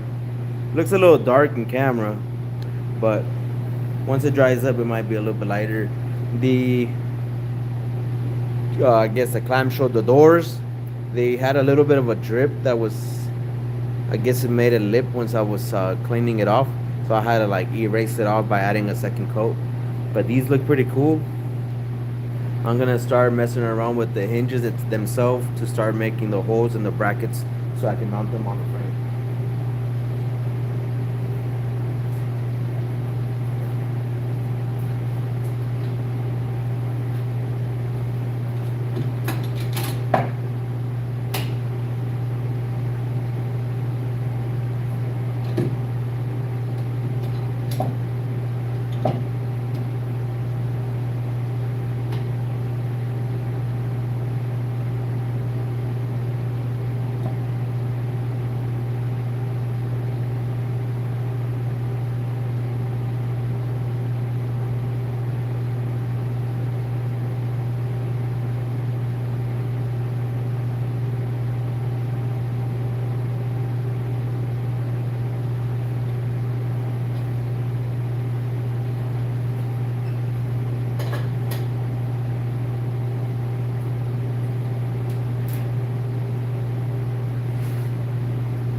I gotta cut a little bit more in order for them to sit flush with the side here.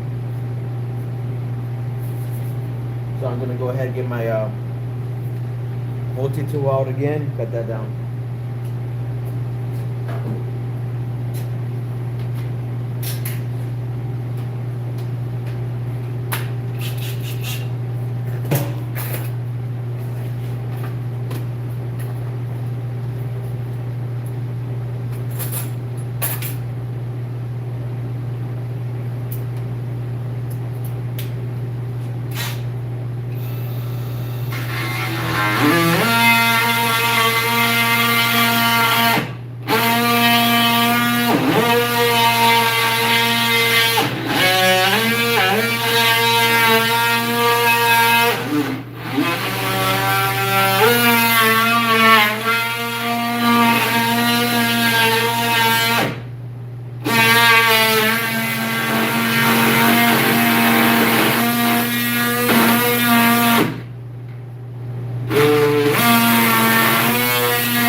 pretty tight.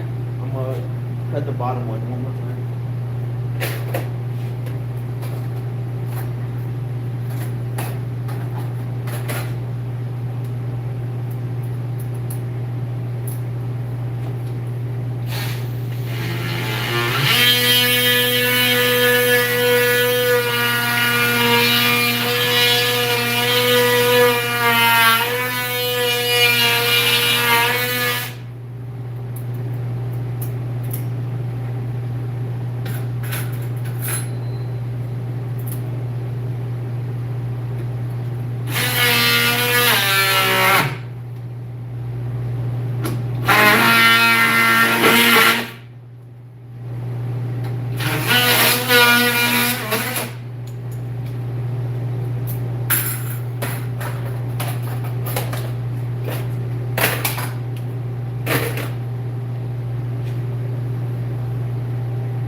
screws can definitely make the hole themselves, but if I do it now, I don't have to try to self-drill while I'm holding the stuff.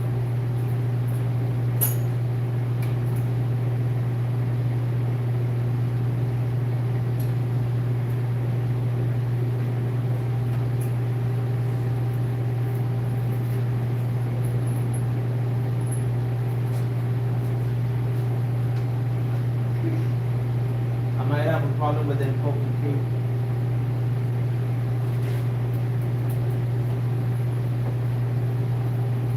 Should have measured that first.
So a little bit more adjustments.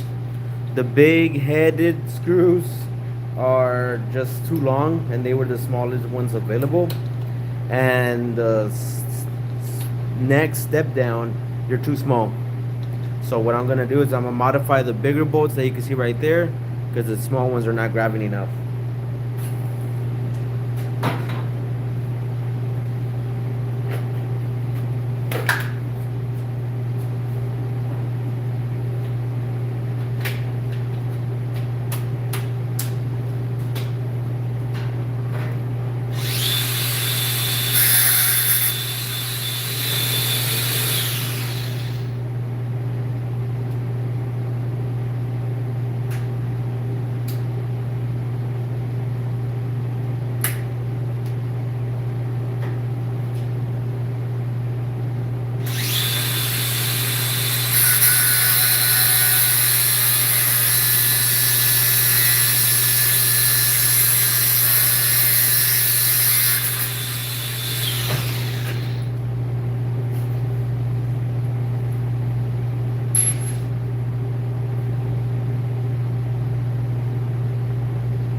So I just basically just cut it in half since I already pre-drilled.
First, I use the original screw, or I guess bolt, whatever you want to call it. I'll let it self-tap, and then I'll cut that half of off.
was hitting. Ooh, these are hot too.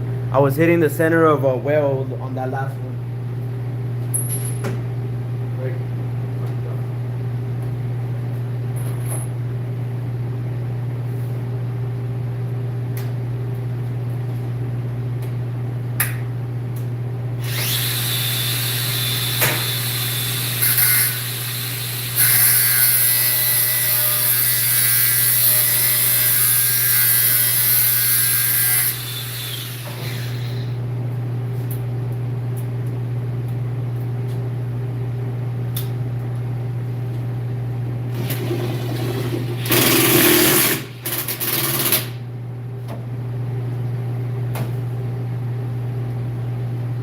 Again, I'm getting a bolt.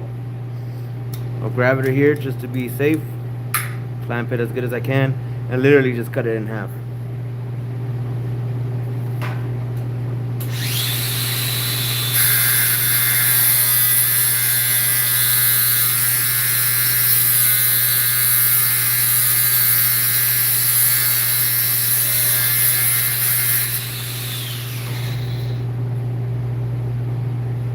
Just so I don't burn myself right before you cut it all off, just put it in here and try to not touch it.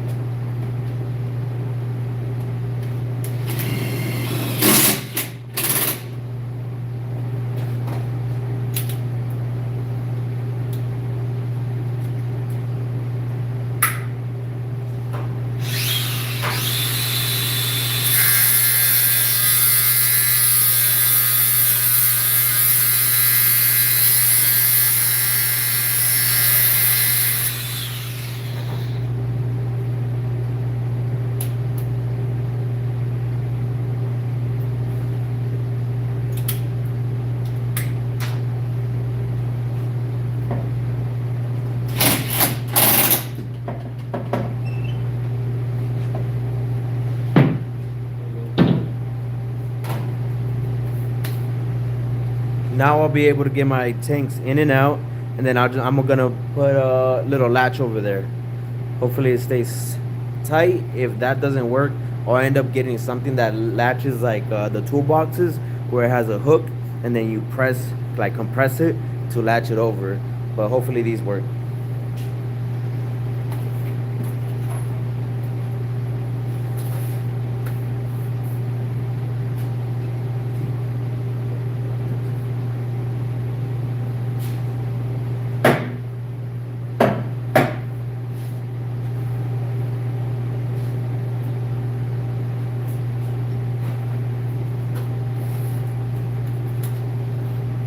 Here's the latches that I'm gonna try for this time.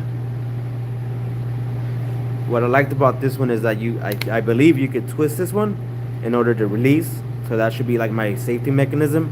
If not, like I said, I'm gonna have to maybe sacrifice a toolbox that I might have laying around and have a latch, like I don't know what they call it, a grab latch, and then it retracts once you pressurize it.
It's obviously really wide. this was. This one I decided not to cut it off. I still can, but just for the structure and rigidity. But this one is definitely over, so I'm probably gonna cut half of it off just to try to make it work. But I'm only gonna have one bolt or screw on this side, which I kind of don't like.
This is what I was talking about, these latches from tools that they'll pull inward. Oh, well, so you latch it on, you know, and then it pressures in. Except there's no way to remove it, so I could use it somewhere else. So if I really want to do that, I would have to just cut off this, which I'd be throwing away this box. This box is empty at the moment, and I think I might just do that. It's still gonna be bigger than what the thickness of those are, but I think I'd be, I mean, I don't know how easy it'd be to unlock that, versus that one I do have to spin it around. I feel like at least this would pressurize and self-lock. The only benefit of this one is obviously it can't get out if I do lock it. That's the only thing, but there's really no big movement kind of thing to just keep it in place. I don't think it would loosen itself off, and it's still a little complicated. Even if this opens up a little bit, it still takes a while for this to open. It literally has to like open up 100%. So I'm trying to figure out which one I'm gonna use. If I use that, I literally have to throw that away. Just trying to figure out which one's best.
I don't know what the hell the other one was made out of, but I struggle with the other one.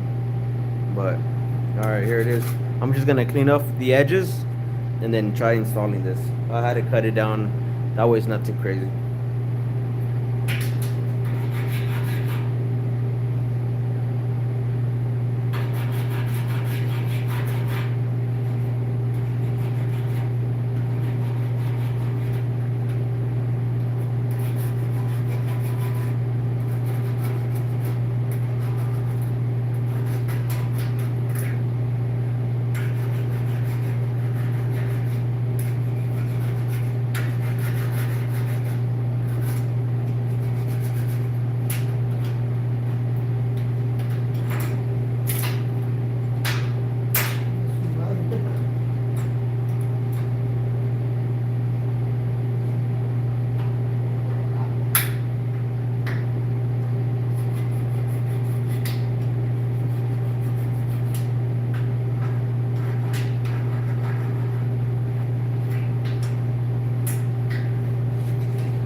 Alright.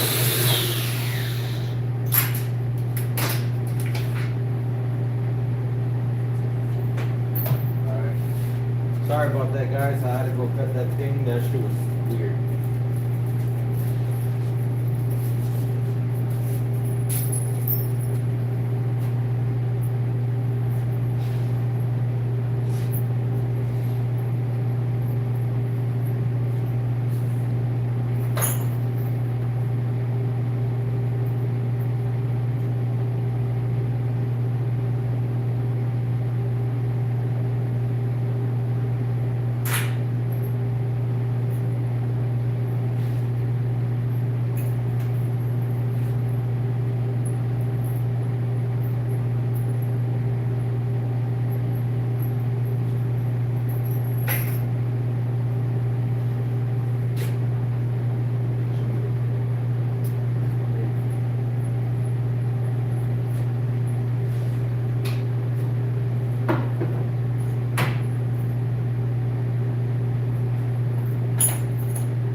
this has a lot of play, which I don't like.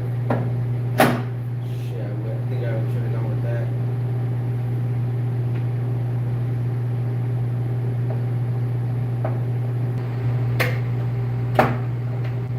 But this looks kind of cool though.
With option 2.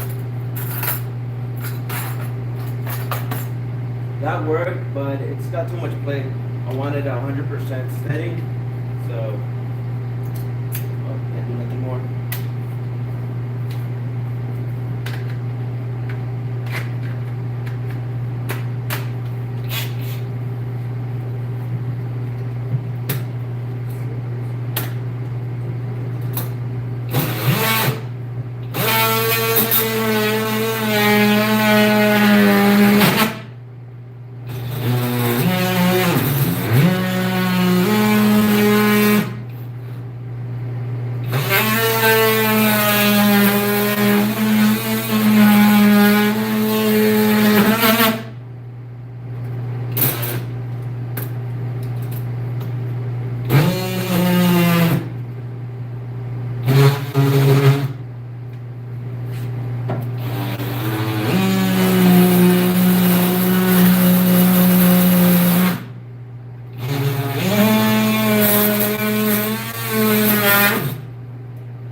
Alright, here is what's left over in my box. So, one box gone, 2 latches.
Guys, I'm just messing with these damn hinges. Trying to get a lock system for this has been kind of difficult. So I'm just trying to make something work. Guys, if you guys are doing something like this, just be very, very careful. This is dangerous if you don't know what you're doing. So just always wear gloves or just don't do that at all.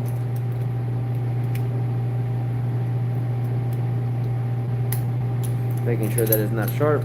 So I'm just gonna drill screws straight through here, securing this right through there, allowing it, like I said, to latch. I mean, I wanted this at the beginning, so I might as well have just done this from the start.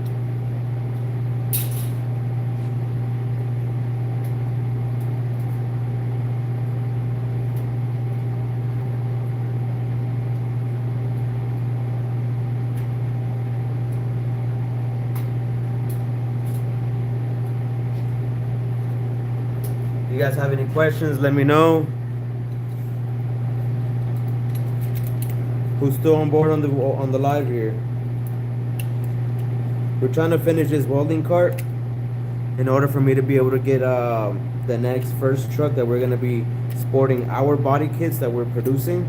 If you guys are new to the channel, have not seen our previous videos, we are making conversion kits, so that way if you guys have an old 2001 or a 99 to 2007 Silverado, you guys can have a brand new 2026 Silverado with all the brand new headlights, tail lights, grills, bumpers. That way you guys don't have to go buy an expensive $80,000 truck. Instead, you guys can rock one of our kits, get a lift kit, get the wheels that you always wanted, and have it something that's just about new.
Alright, I had to customize the brackets. I customized some locking hinges, but they had too much play. These are nice and strong, but I wanted to stay secure. So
very tight now.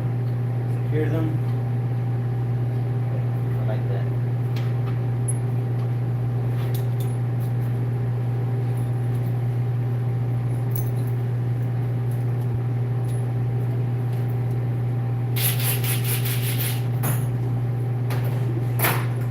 All right, I think we're finally done.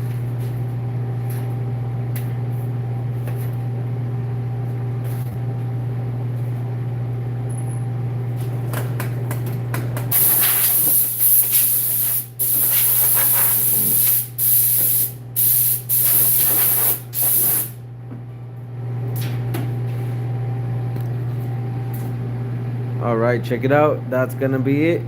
That's how it's gonna be.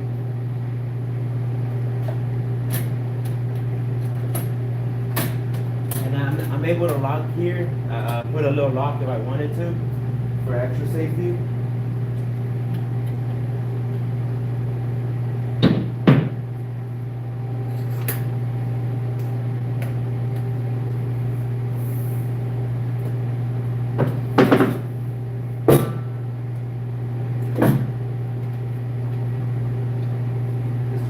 There.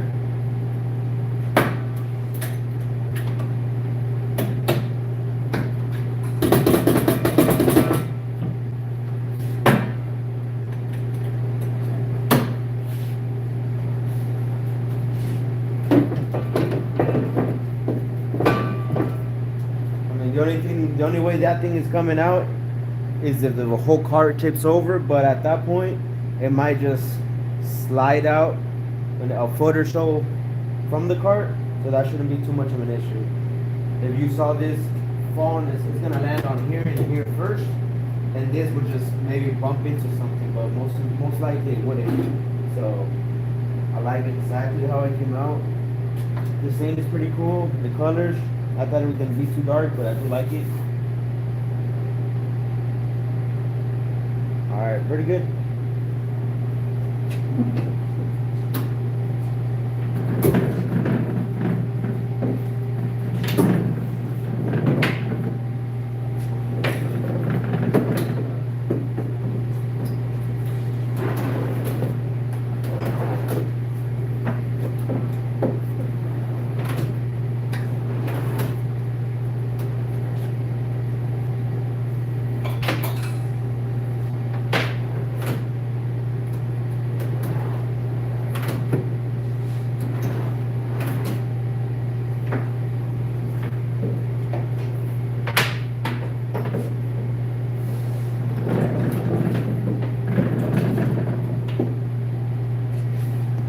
So that is my little cart.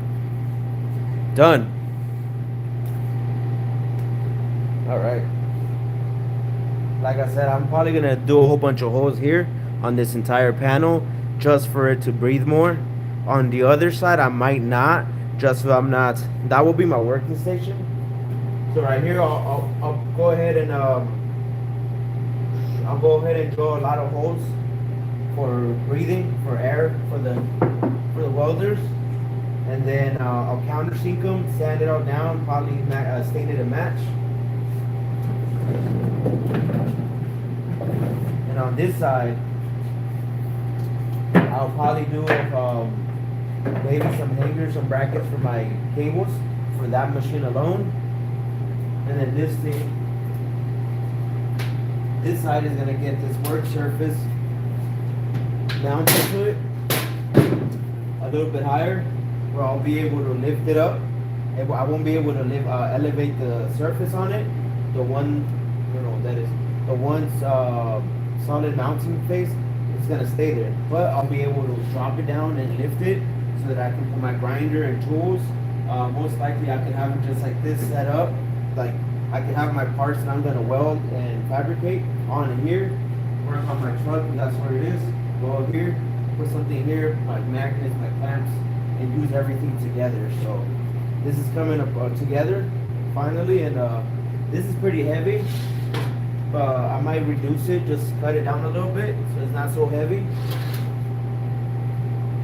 So I won't do any holes on this side, so I'm not sparking against the tank.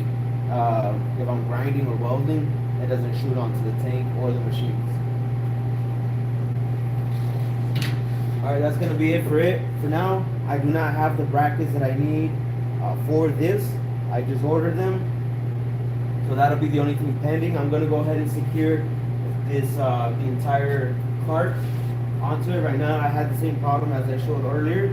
The bolts that I had are too long, so I'm gonna have to remove them and add self tap first, pilot them, and then cut the screw in half so I can secure this to the metal frame. The wheels are on casters that can lock. All four corners can lock. That way I don't have to run and chase one or the other. All four of them are locking. I can lock two of them, keep it stationary, work around it.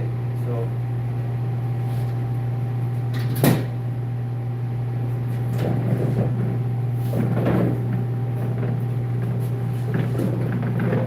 I got a little fancy with the shelves over there, but I don't think I'll put any kind of handles on here.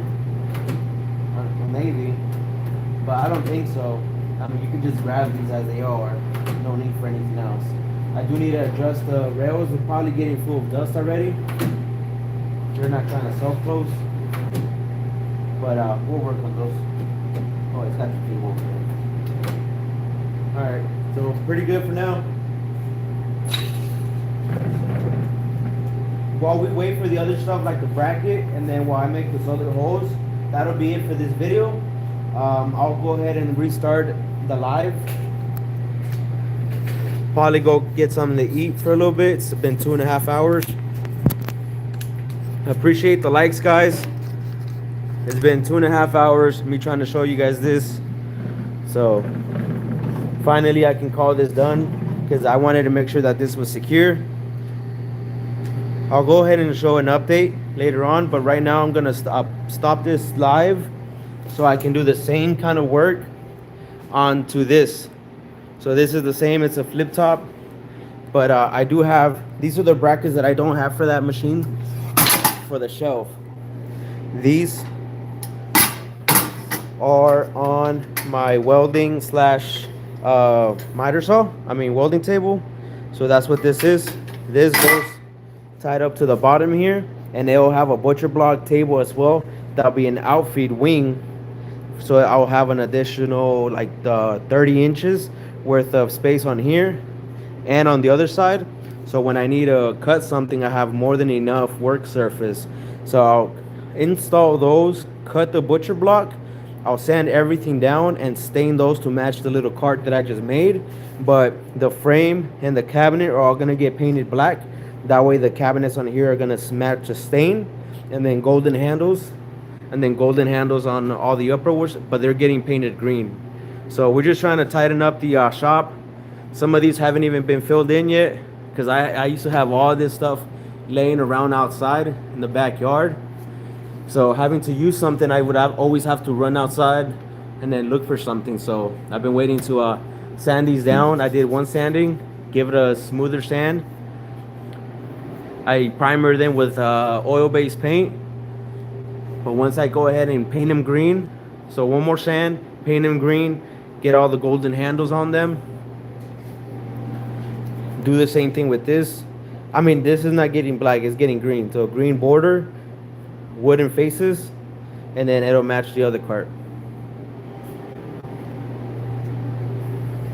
All right, guys, that's gonna be it for now.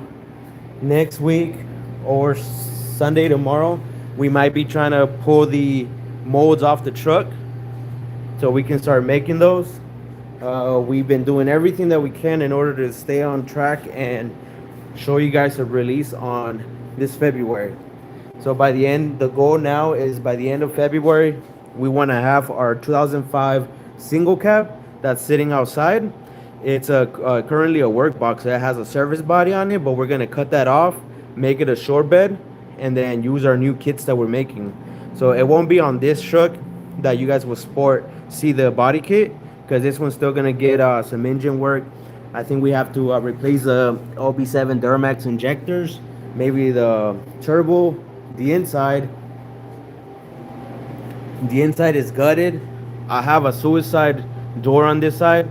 That's why you see that magnet there, because I reversed everything, so it opens like the old school Lincoln Continentals. So I still need to do that to this side. So this truck is still gonna need a little bit of work once it comes back from the mechanic shop, interior shop, audio shop. I'll work on the doors. So this one on the other side opens the opposite. So on the other side, that's why you saw a little bit of red right here, because I'm gonna cut that out and swap a little cut out from here, and the door handle will be here and it'll open this way. So in about an hour, I'll go ahead and come back down here so I can start messing with that. So if you guys want to join for that, go ahead and hit subscribe and then join for that. I'll be in here momentarily. I really appreciate you guys. I don't know how long you guys stuck in here. I don't know if it's the 22 people that have been here for 2 hours. If you guys have, I really appreciate you, your likes, any comments. I'll see you soon, guys. Peace.